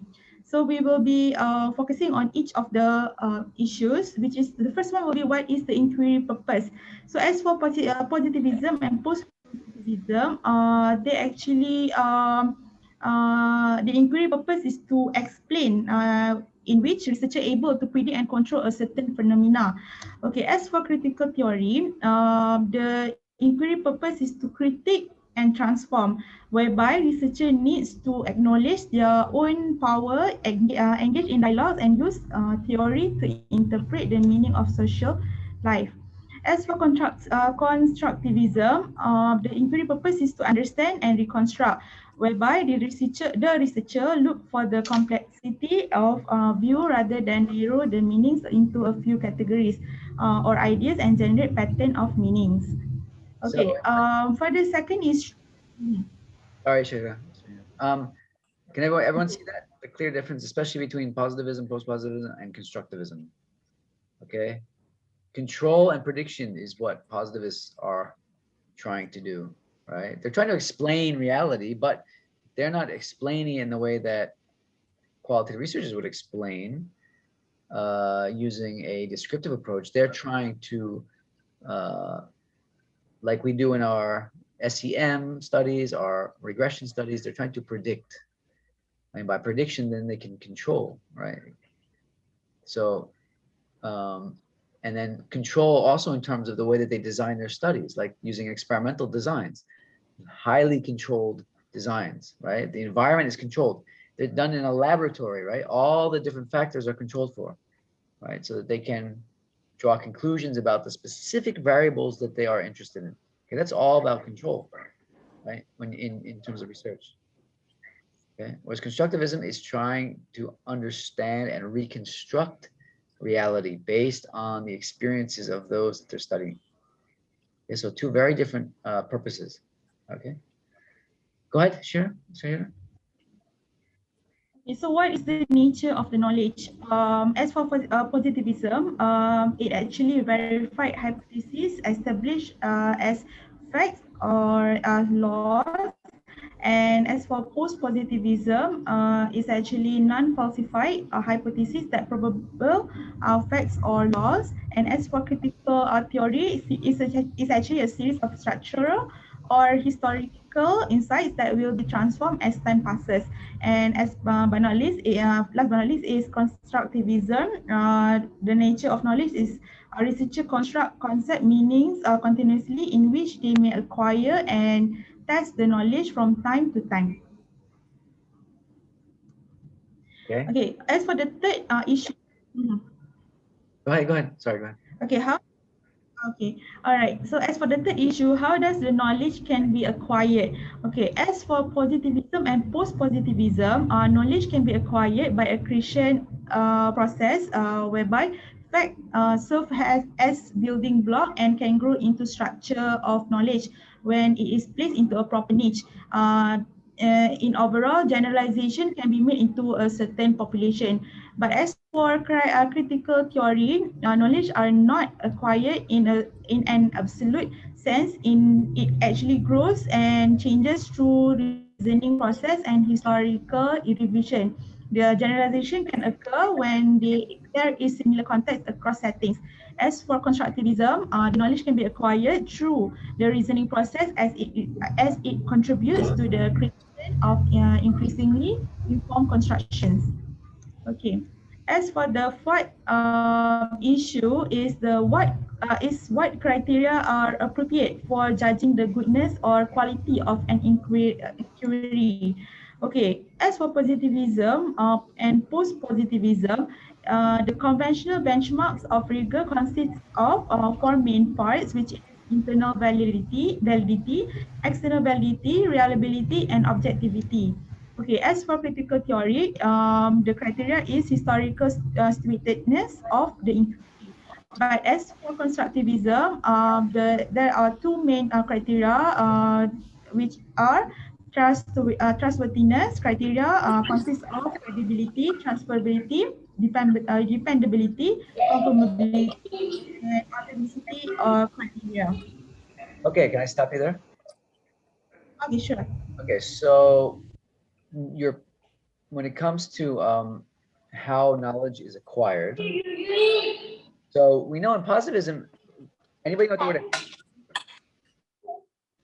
Does anybody know what the word accretion is?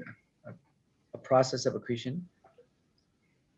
If you look at the way quantitative studies, if you look at the way knowledge is sort of built up and developed in quantitative research,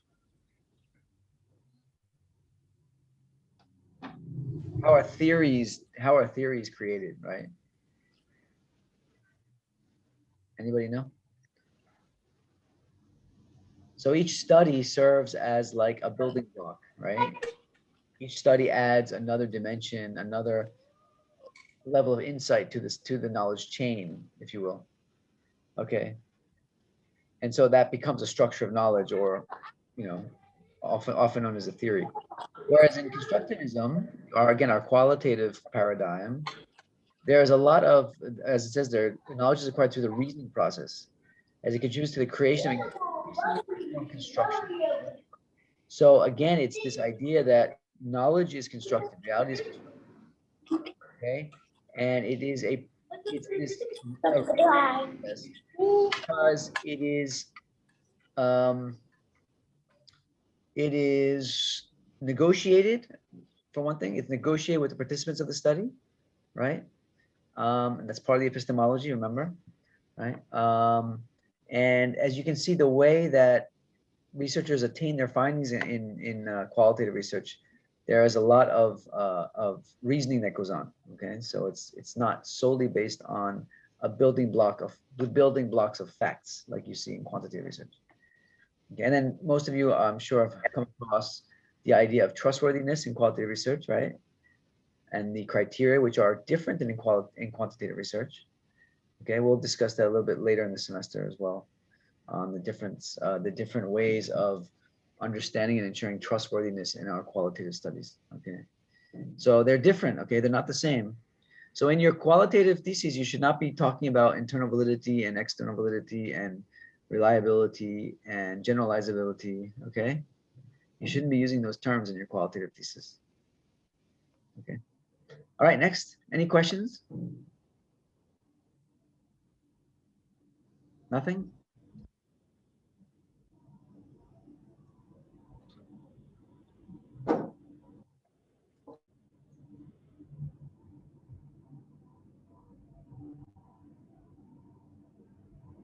Okay, Shahir, go ahead. Okay. So the fifth one is, what is the role of values in inquiry? So as for positivism and post-positivism, values are actually excluded, in which values are viewed as co-founding variables that should not be permitted to play a part in research. But as for critical theory and constructivism, values are included, whereby values are viewed as formative, where it has a profound influence in shaping inquiry outcomes. Okay, but the number 6 is, what is the place of ethics in inquiry? As for positivism and post-positivism, it's extrinsic. Ethical behavior is formally controlled by external procedure, for example, by professional codes of conduct and human subjects committees, and it has the tendency to deceive people. And as for critical theory, it is intrinsic, whereby it takes full account of values in inquiry process and moral tilt toward revelation in the rigorous meaning of fully informed consent. As for constructivism, it is also intrinsic, in which it takes into account participant values in the inquiry. Incentive given as a process toward revelation aim to uncover and improve constructions. Okay, so okay. So even the way ethics is dealt with is different in qualitative research. Okay, because there's a lot more that has to be considered in a qualitative research study in terms of ethics, because of the way we engage with our participants in qualitative research, right?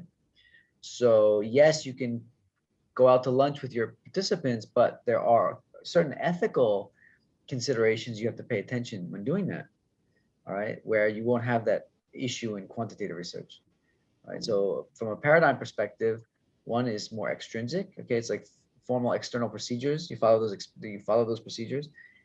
In a constructivist approach, you have to consider the relationship that you have with your participants and how the interaction could lead to ethical or unethical kinds of outcomes. Okay, so it's a bit more intense and intensive, the role of ethics in qualitative research. And we already discussed the role of values as well. So, okay, any questions about that? No? Okay, Shahira? Okay, number 7 is what voice is needed in the researcher's activities. As for positivism and post-positivism, the voice is actually a source of information for decision makers, policy makers, and change agents. The researcher use scientific data to develop, justify, and clarify decision, policies, and reform proposals. As for critical theory, the voice act as a transformative intellectual who has expanded consciousness, and thus it is able to confront ignorance and understandings. As for constructivism, passionate participant as facilitator in which actively engage in facilitating the multi-voice reconstruction. Okay, number 8 is what are the implications of each paradigms for the training for novice researchers. Okay, as for positivism, novice are actually trained in two ways. Number 1 is technical knowledge in terms of measurement, design, and quantitative methods. And the second one is focusing on formal theories of certain phenomena. As for post-positivism, novices are trained paralleling the positivist mode in terms of the technical and formal theories, and addition of qualitative methods. As for critical theory and constructivism, novice must be resocialized from the usual exposure of positivism and post-positivism.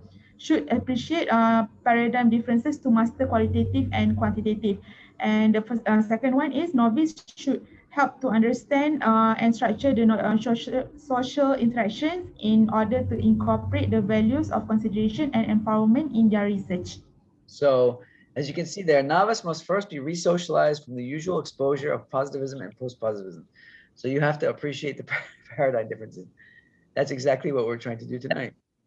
You need to understand these paradigm differences if you're going to be a good qualitative researcher. Okay, so it's not like you have to be an expert in philosophy, but you have to understand the core differences. All right. And a lot of our quantitative students in UPM, they are quite expert in understanding the technical aspects of conducting their studies, right? You see that a lot. They spend so much time learning how to do SEM and all these things. But there's not much beyond that other than learning about the theories that they're working in. Okay, most of it is technical knowledge, and of course the particular area or particular topic or formal theory related to that area that they study. Qualitative researchers have to have a different mindset. You have to have a different appreciation for how you're going to conduct your study. All right, it's a very different approach to doing research. All right, go ahead, Shira. These are, I guess, the last two issues. Okay. Yes, exactly. So the number 9 is it possible to accommodate these several views within a single conceptual framework? As for positivism and post-positivism, it is commensurable, whereby it takes the position that all paradigms can be accommodated. It actually believes that there exists or will be discovered to exist some common rational structure to which all research questions can be answered. For critical theory and construct commensurable, whereby it believes that there is real reality or there is not. Constructivism and positivism cannot be logically accommodated. And last but not least is the issue in terms of dominance. Okay, as for positivism and positivism, positivism dominate over the past centuries since Aristotle, but gradually decreased positivists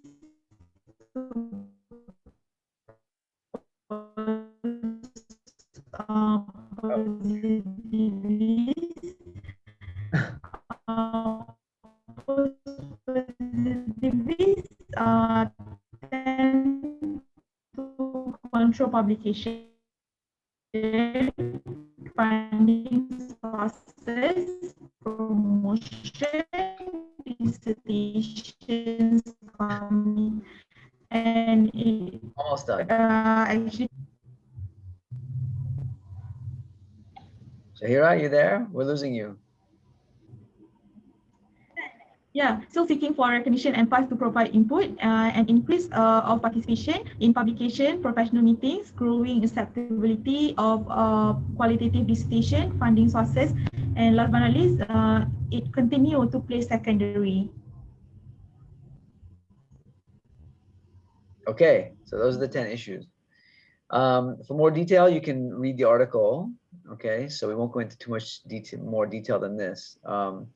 But this table, I think they have this presented in a table as well, different tables. So they clearly sort of show the clear differences between them all, right? And I think on page, I have the article here, page 112. They look at all these issues across the different paradigms. Okay, but as you can see there in the last two, post-positivism, you might find in the literature that there's often mixed methods researchers will refer to their work as post-positivist. Okay, so post-positivist is, for the most part, they're positivist, but they realize that knowing reality fully is really impossible, and so you use as many methods and whatever methods possible that you have at your disposal to best understand the reality you're studying, basically. Okay, so that's why often post-positivists will work in qualitative methods into their studies. Okay, so you'll even come across sometimes mixed method studies that refer to their work as post-positivist. Okay, and as you can see there at the bottom, even though this was written a long time ago, it's still very much true in the sense that most of the publications are still slanted towards the positivist way, and especially the post-positivist view. And so qualitative researchers often have to conform to positivist type of standards when they do their publications. So for example, if you're trying to publish a qualitative study in a journal, even though they say they accept qualitative research journal articles, oftentimes they expect you to conform to sort of positivist standards and conventions when you write your articles. Okay, like for example, writing in the third person, talking about validity and reliability rather than trustworthiness and stuff like that. So there's still some element of that that goes on in the publishing world. Okay. So anything else, Shahira, or is that it? Yeah, this is just quite the question that you wanted us to. Yes, thank you. Thank you. So why is it important to understand the research paradigm? I think this one you actually explained just now, the importance of understanding the research paradigms. And the second one is what does it mean? Actually, no, Shahira, you're supposed to come up with questions and the class is supposed to answer them. Okay, so we've already covered this one. So I see. Okay, cool. Okay. What is the next one? Okay. What does it mean by saying the answer to ontological question constrains the others? Is the slide, can you show the slide for the question? Yeah. What does it mean by saying the answer to ontological question constrains the others? Oh, okay. So class, what's your answer to Shahira's question?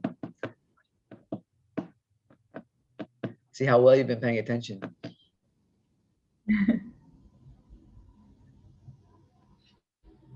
Answer to the ontological question constrains the others, the other questions. In other words, if you answer the ontological question, you should be able to answer the other questions.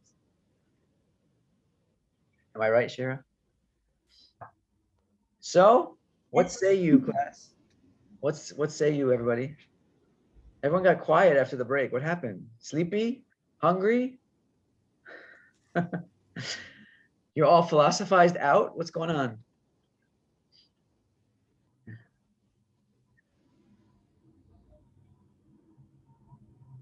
I think Ruby's in this class. Ruby, are you still here?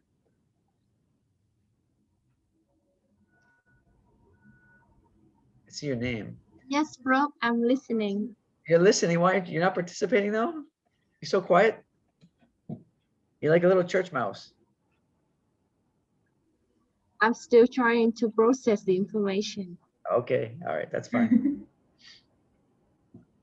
So who can answer Shahira's question? Wow, she stumped you on the second question. That's amazing.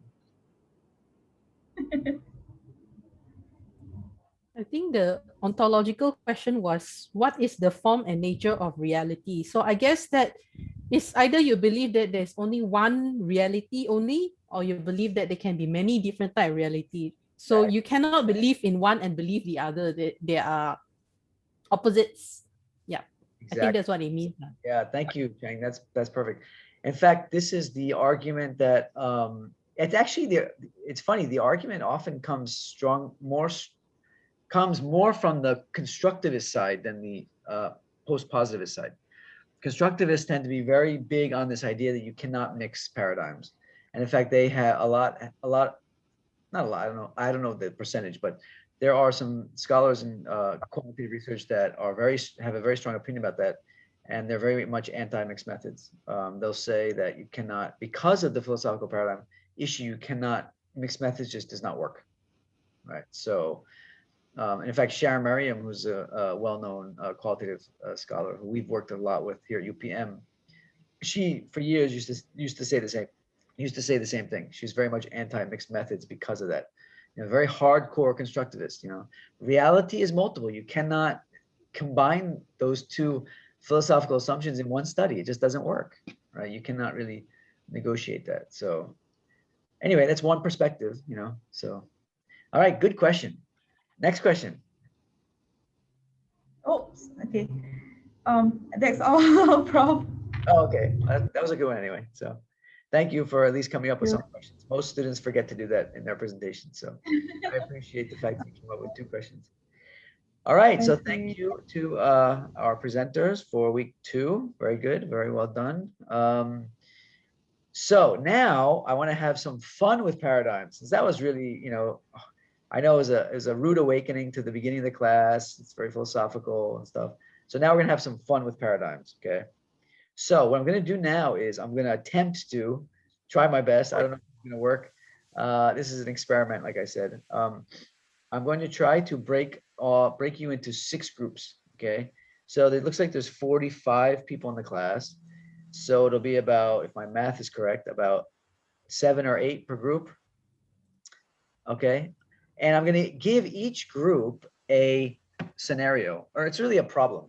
Okay. It's a real world problem, like really real world problem, like everyday kind of problem. And what I want you to do is each group, I want you just to sort of discuss for about 15 or 20 minutes. And I want you to answer how you would go about answering the problem. Okay. Now here, I'm going to show my screen here for a minute. Oh, Shahira, can you stop? Yeah, thank you. Let me show the screen here. I stopped already. Okay, so here's what you're going to do. Okay, I'm going to break you up into groups. I'm going to give each group a scenario, okay, and a problem to solve. Okay, again, a very real world problem. Okay, now you have to decide as a group how you will go about answering the problem. Not what is the answer to the problem, but how will you go about investigating it? How will you go about answering the problem? Okay. Now, there is no right answer here. I'm not saying I want you to use a qualitative approach, quantitative approach. You can use any approach. Whatever approach makes the most sense given the problem. Okay. So be clear about that. I'm not looking for do a qualitative case study. No, I just want you, how would you answer this problem? Okay. Again, don't focus on what the answer is, but focus on how you will go about answering it. All right. So very simple instruction. Okay. So is that clear? Everyone got that? How you will go about answering the problem. Now, I'm going to try and break you up into groups.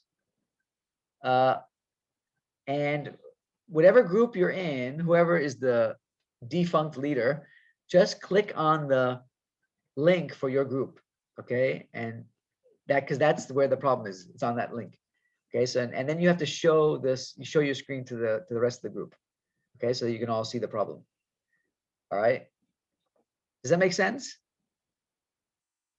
Yes, no, maybe How so. do we know which, sorry, I'm just gonna, how are we going to know which group we are in? oh, it'll say group 1, group 2, group 3, all the way to group 6. Okay, so just click on that link. Okay. I'm going to put you in the groups. So you're going to get an invitation on your screen. It's going to invite you to join the group. So just click on that and then join the group. And then try to click on the links. If it doesn't work, I will have to somehow send you the link. Okay, let's see how this goes. All right. All right, breakout rooms. Do we click now? No, not yet. Wait till you get into your groups. I'm assuming you'll be able to see the chat box. That's an assumption though. I don't know if it's going to work. So we'll try. Okay. Okay, here we go. Ready? Okay. Okay. You guys see the link, the invitation there?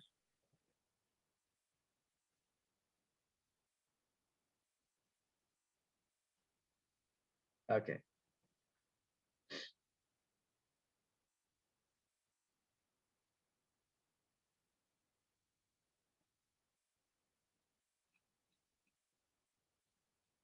All right, you should be getting an invitation to join the group. So just click join.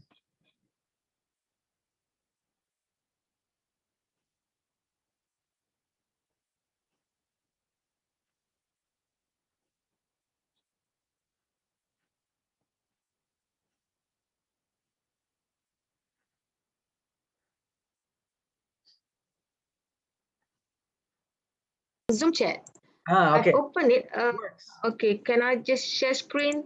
Yeah, go ahead and share your screen. Okay, it's here. So share. So that's the All right, it one. worked. Okay, I'm gonna leave. I'm gonna leave now. Have fun. Bye. Okay, bye. How do I get out? I don't know how to get out. Oh, leave room.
Hi, Jennifer. Problem?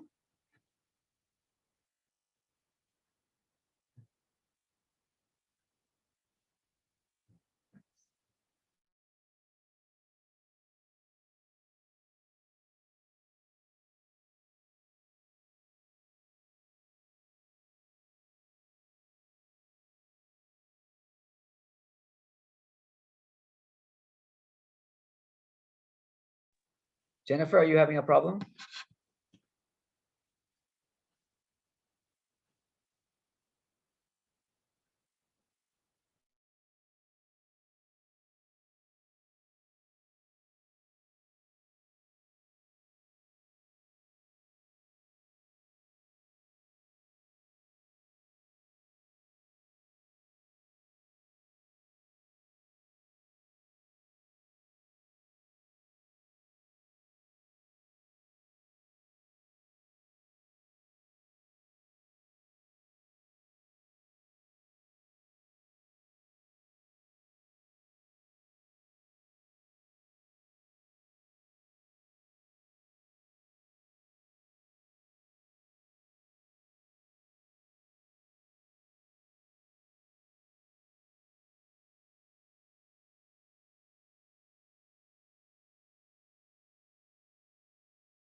Then we need answer our question now. Let's wait for everyone to get back in first, yeah? Did you guys agree on your answer to the problem? Not the answer, but how you would address the problem? Yeah, I think so. Okay, so you're going to present, each group is going to present their problem. Let's just wait for the rest to come back in.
Okay, they should be coming back in a few seconds.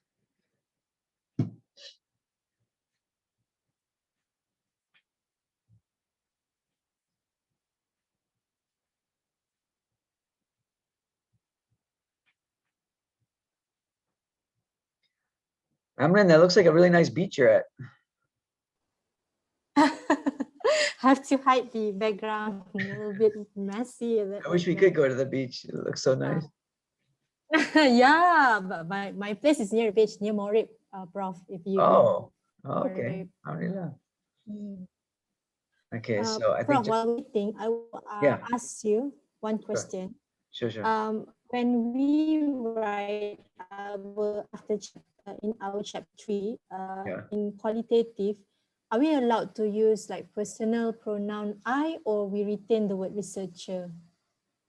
Either one is acceptable in qualitative research, although UPM tends to be rather conservative when it comes to that kind of thing. So a lot of people prefer you to use third person, refer to yourself as the researcher. So to be on the safe side, you can do that, but it's perfectly acceptable to write in first person in qualitative research as a general convention for the field, but UPM is a bit conservative when it comes to that. Again, this is an example of the post-positivist hegemony, where they sort of require you to conform to quantitative standards. Yeah. Okay, thank you. Okay, so can we start with group one? Group one, can you show your problem and then tell us how you went about solving it? Who would like to represent group one? Or maybe I'll show the screen. You want me to share the problem? Who's the spokesman for group one? Prof, I'll share screen, and one of my team member will do the presentations. Great. If you don't mind. Great. That sounds good. Go ahead.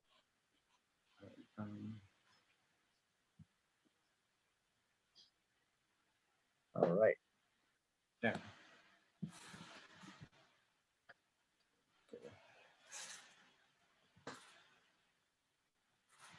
Okay. So, spokesperson. Okay, since Ruby is keeping quiet, so I have to read this one. Our problem is for group one is You are a National Health Service Board. A new drug has been submitted for approval. It is expensive, but there are striking claims about its effectiveness made by the manufacturer. So how are we going to decide whether approve or not to approve the drugs?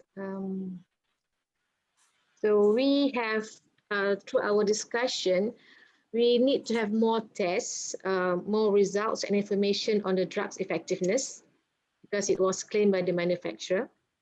And we also decided that we have to find similar drugs with similar results, which is more cost effective. Because the drug is very expensive, we need to look at adoptions. And we also need to find out whether the drugs was tested on humans or animals. So if it's done on animal, we decided not to approve the drug because there is no guarantee. And furthermore, it's very expensive.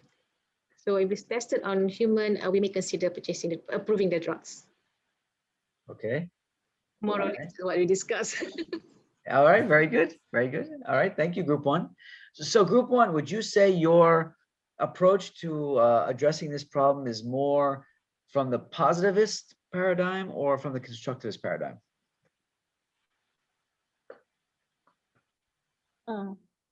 Positivism. It's more your answers are more positivist. Is that what you would say? Your approach. I mean, positivism. I think we combine two approaches, qualitative and quantitative. Okay, can you show your second slide again? Yeah, so this is how you will decide. Okay, so those are all what? Those reflect more of a positivist paradigm or a constructivist paradigm? Positive is more like experimental. Yeah, it looks more positivist. There may be elements in there of, maybe I don't know, you have, because you don't say specifically, but you said you required to have more test results information on the drug's effectiveness. So maybe that could include some elements of qualitative research, but it looks mostly positivist, I would say. Would you agree? Would you guys agree, or do you? Yes. Yeah, okay. Again, there's no right or wrong answer here. We're just trying to assess how you went about answering the question or addressing the problem. That's all. Okay, thank you, Group 1. That's all. Group 2? Thank you, Raf. Thank you, Raf. Group 2? There's a point to this exercise, which we'll get to at the end. Okay, so Group 2. I think Shahira will share the screen, Shahira.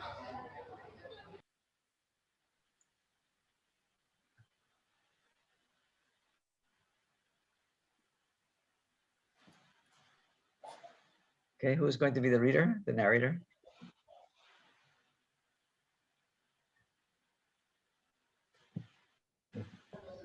Oh, ontology and epistemology. Wow.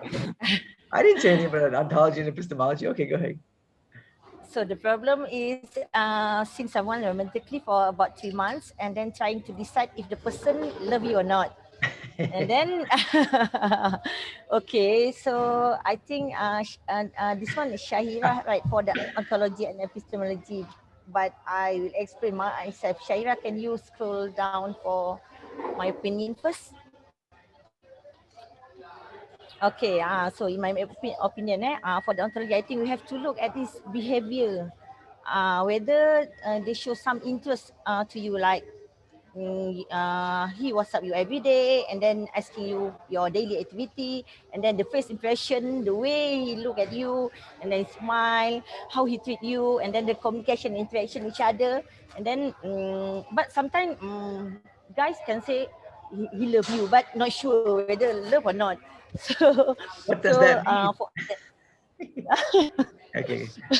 So that one, I think for our perception or impression for the first time, and then for the epistemology, Shaira, can you scroll up? Shaira. Okay. Okay, so I just read for the ontology and then nature of reality. We believe that there are multiple reasons and ways that should be taken into account to find out whether the person loved me or not.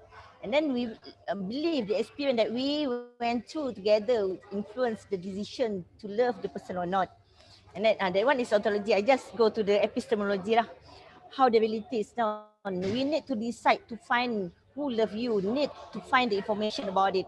So for the epistemology, we have to find the, no, I'm not sure that's not the process, but what we find the strategy, something like that, strategy, and then the tips. We need to know who care you about us and how interaction is needed to justify the truth. And then within inside, I'm not sure because this one is Shaira, right? Emic and ethic, and then we need to ask people to get a dig. As he or she remember the previous event, and then like your birthday date, and then your first meet where, and then something like that. Anyone want to add? Okay, anyone? Students are so funny. I never said anything about writing ontology and epistemology. I just said, how would you answer the question? How would you go about answering the question? That's all I said. You guys are reading into it too much. Okay. Anyway, yes, thank you. Good answer. So your answers are mostly from which paradigmatic perspective?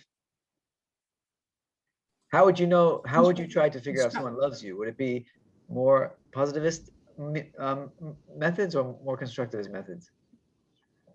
Constructivism. Constructivist. Yeah. Yes, constructivist. The way you guys portrayed it, it looks more constructivist. Yes. All right. Anyway, thank you, group 2. Group 3, you're next. Okay, I will share our answer, our question. And we will do the presentation, inshallah. Wait, mana? Okay, sorry. Okay, so this is our question. You want to know whether ghosts are real or not, and how will you decide? So, give them a survey. I think I've written some of our answer. Okay, please. Tak boleh. Okay, because we didn't prepare slides, but Hasina will explain it. You mind, Prof? We are sharing the same screen right now. Something happened to my laptop. So sorry, Prof. Since the two of us in one room, same room, so have to do the presentation, we believe. Go ahead. Go ahead. Right. So when we were discussing earlier, we do believe based on the questions, do you believe in ghosts? No, the question wasn't do you believe in ghosts? The question was how you want to know whether ghosts are real or not. How are real or not? Yes, whether the ghosts are real or not. Yeah. So okay, thank you, Najwa. Thank you. All right.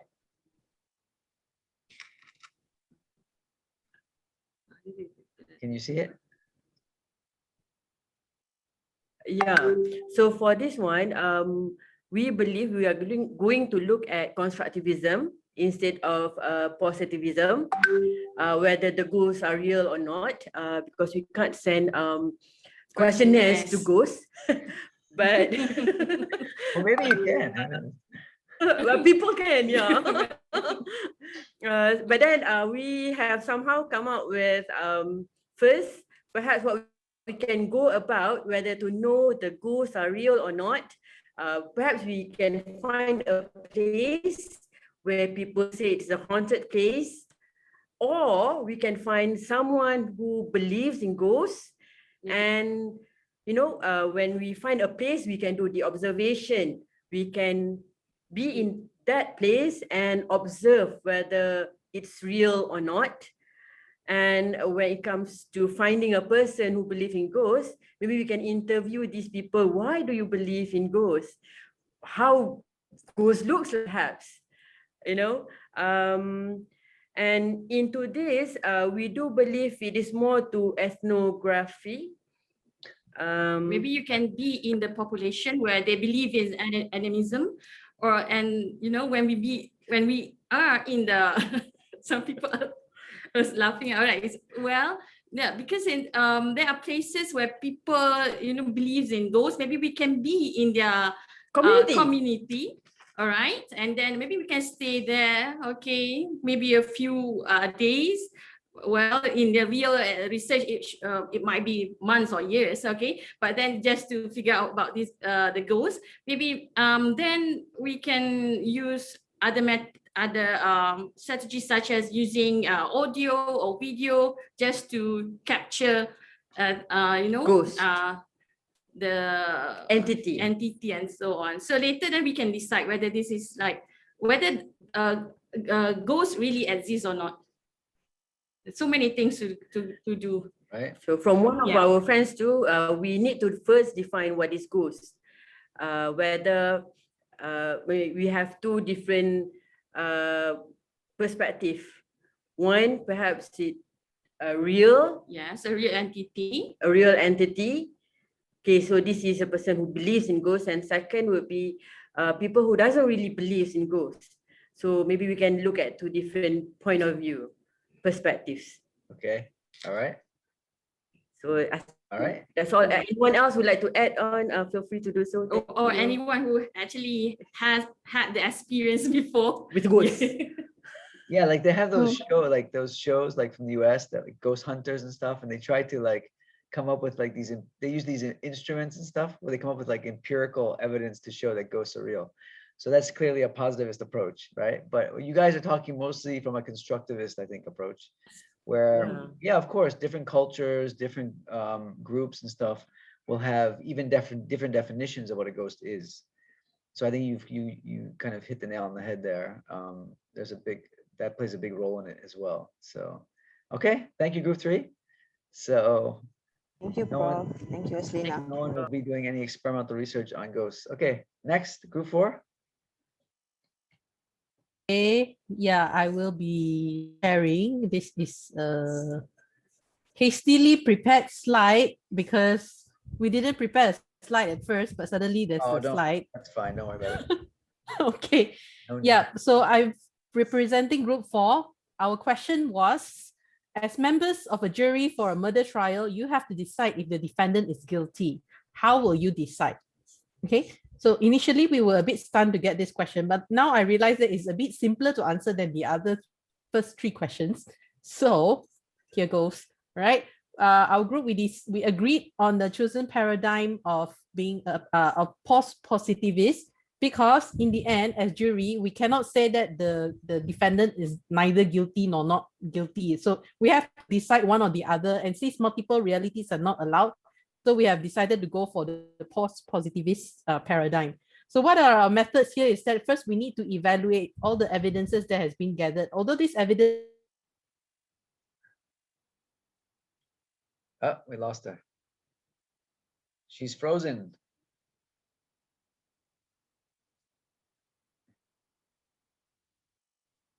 Let's give her a second.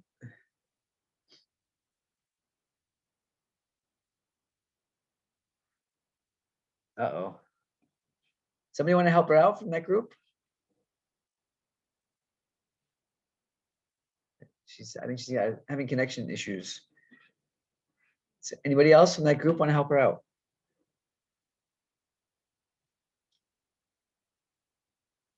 Anyone?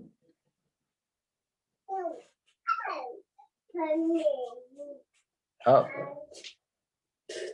She off. Okay, we're having some technical difficulties. Does the next group want to go in the meantime? Group 5? And we can come back to Chang when she's back on. Group 5, do you want to go ahead? Group 5? Yeah, Group 5.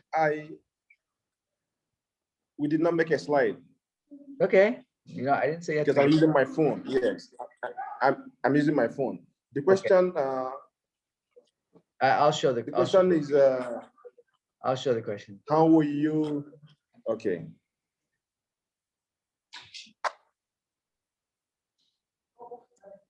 Okay. The question is: you are managing a band and have decided and have to decide which song from the new album will be released in a single. And how would you decide? okay? As a musician, you won't be the one to decide the best song from your album. Well, it says you are managing a band. You're the manager, not the musician. Okay. You are the manager. Okay, you won't be the one to decide the best song. So the only thing you would do would be to allow others to do a critics on the album. You know, you give out the album to a certain number of people. Okay. They will listen to the song. Right. Then they will vote. They will vote. You know, maybe assuming you gave it to 50 people, and some will vote that they like album number 5 more. Others will say album number 2. So anyone that has the highest vote, you will then pick it as a single. Okay. All right. To play out to the topic, and that type of paradigm is I would say constructivism. Really? Yes, because you are trying to generate your knowledge, you know, from other people's reality. Okay. All right. Anyone else? Yes. In that group? Yes, excuse me. Yes. Can you hear me? Yes, Yeah, I want to make a compliment about our group. And just now, Austin have make a generalization about our discussion. Now, I would like to make it more specific. Okay. Excuse me? Yeah. Okay, wait a minute. Let me have a look. Actually, the paradigm of our group is about positivism, and the ontology is about single reality, and also the epistemology is about objectivist. And then we apply survey and also voting as our methodology, specifically because we want to know our target group. Because and then we will make a single rehearsal among our fans, and then ask them to vote for our best songs. And it is a good way for us to choose which one is the best one for our album. And that's our discussion about that. Okay. All right. So sounds like you'll be a successful band manager using those approaches. Okay. So mostly a positivist approach.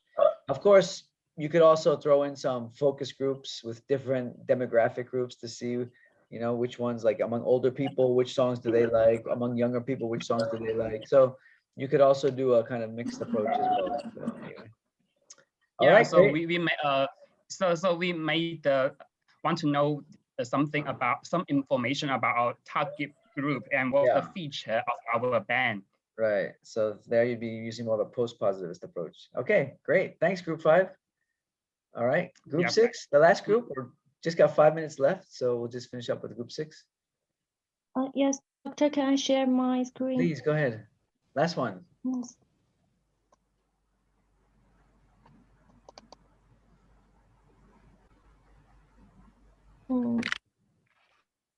Okay, Doctor. For group 6, imagine that you are buying a house and what is that? Okay.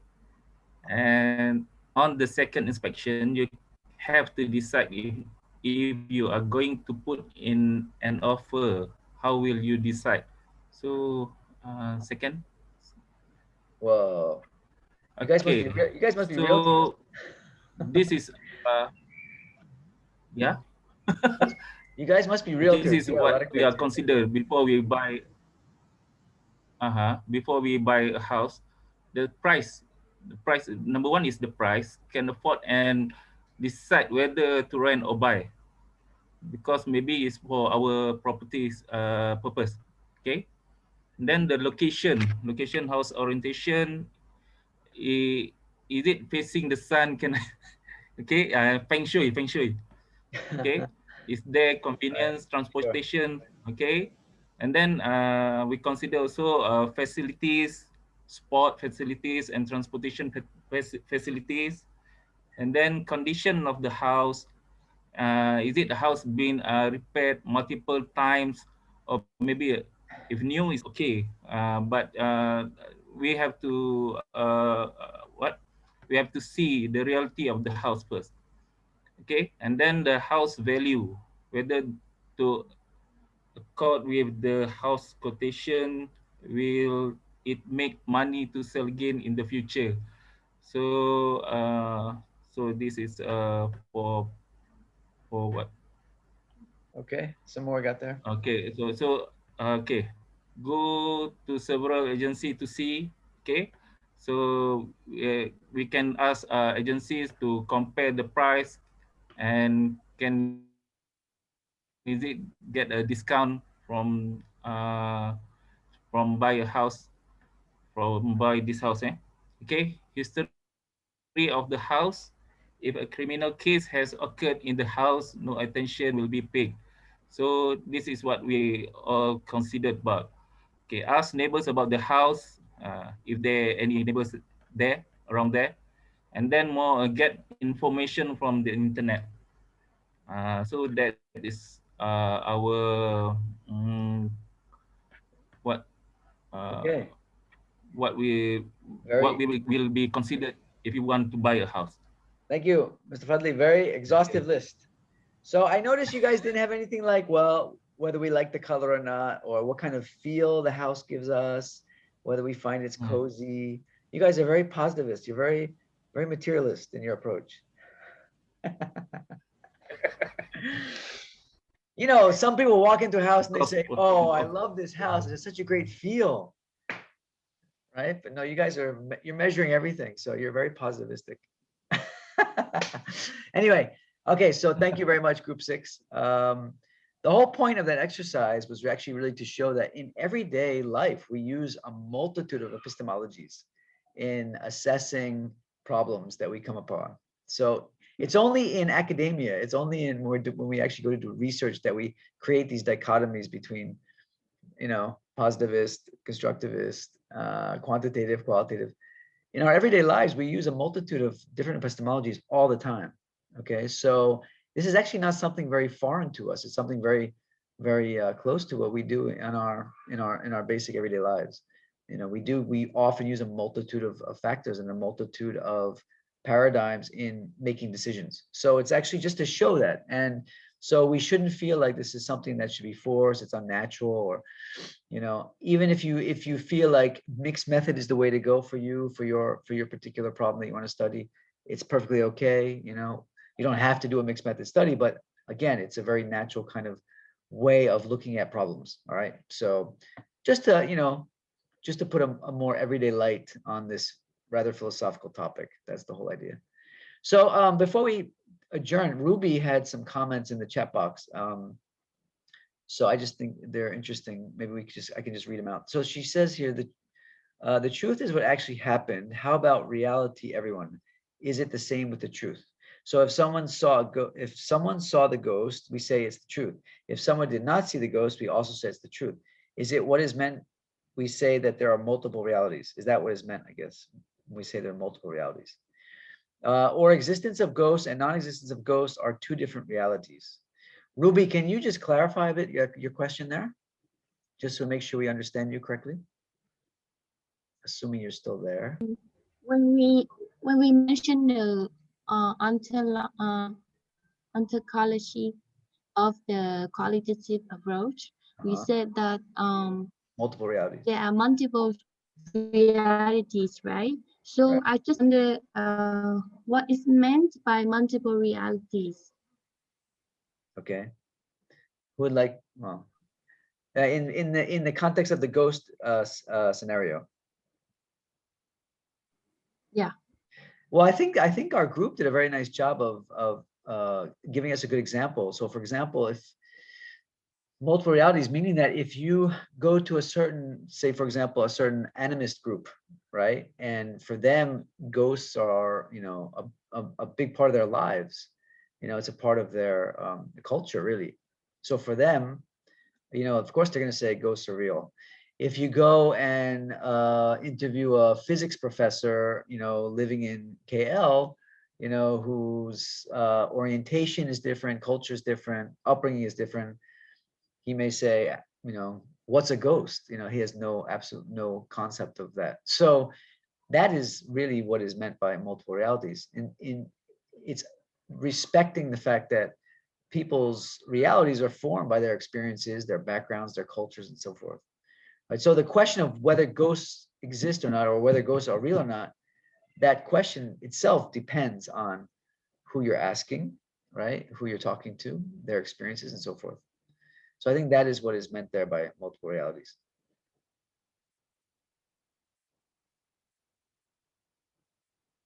Does that help? Yeah, it's like personal experience, actual personal experience. Well, it's acknowledging one reality. Yeah, it's exactly it. It's acknowledging that everybody's experience is different. So their experience of reality is different. Therefore, their reality is different.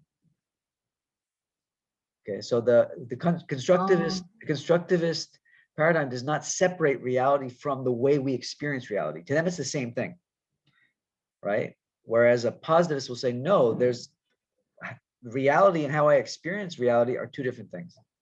That's why it's called dualist, right? Whereas constructivist, reality and truth are the same thing. Our experience and reality are the same thing. They don't separate that. Okay, I got it. All right. Thank So you, it's Prof. food for thought. You can think about that till next class. Okay. All right. Any final thoughts or questions before it's already 9 o'clock. I've kept you a full 3 hours. I apologize, but when you're talking about research paradigms, you just can't get enough, right? Okay, everyone. Have a good night. Have a good week. Inshallah, see you all next week. Any questions in between? Just WhatsApp them to me. Just a question, Masih here. Yes, Masih. Have you given assignments for the group, for the program? Yeah, Since I did not. Yeah, can you get into Putra Blast? Are you able to get into Putra Blast yet? Not yet. I may need to contact them because I cannot log in. Yeah, it's really important that you do that. It's in there. Everything's in there. Yeah. All right. Thanks. Thanks. And if you have questions after that, let me know. Okay, Well, everyone. excuse me. Oh, sorry. Yeah, actually, I have a question. Just now, my laptop was frozen, so I don't know whether it has been solved. That is about a wording on page 109. That is about table 6.1, and I found that there is a wording about. Let me have a look. That is. Wait a minute.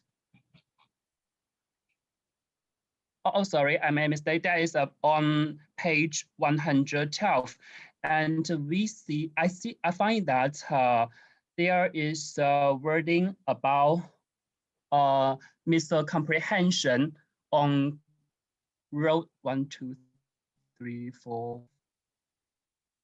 On row miscomprehension. So what about what's the meaning of the author by putting it here, miscomprehension? Comprehension. I don't see the word comprehension. Where? Miscomprehension. Miscomprehension. Misapprehension or miscomprehension from You mean the misapprehension? Is that the word? Oh yeah, misapprehension. Yeah.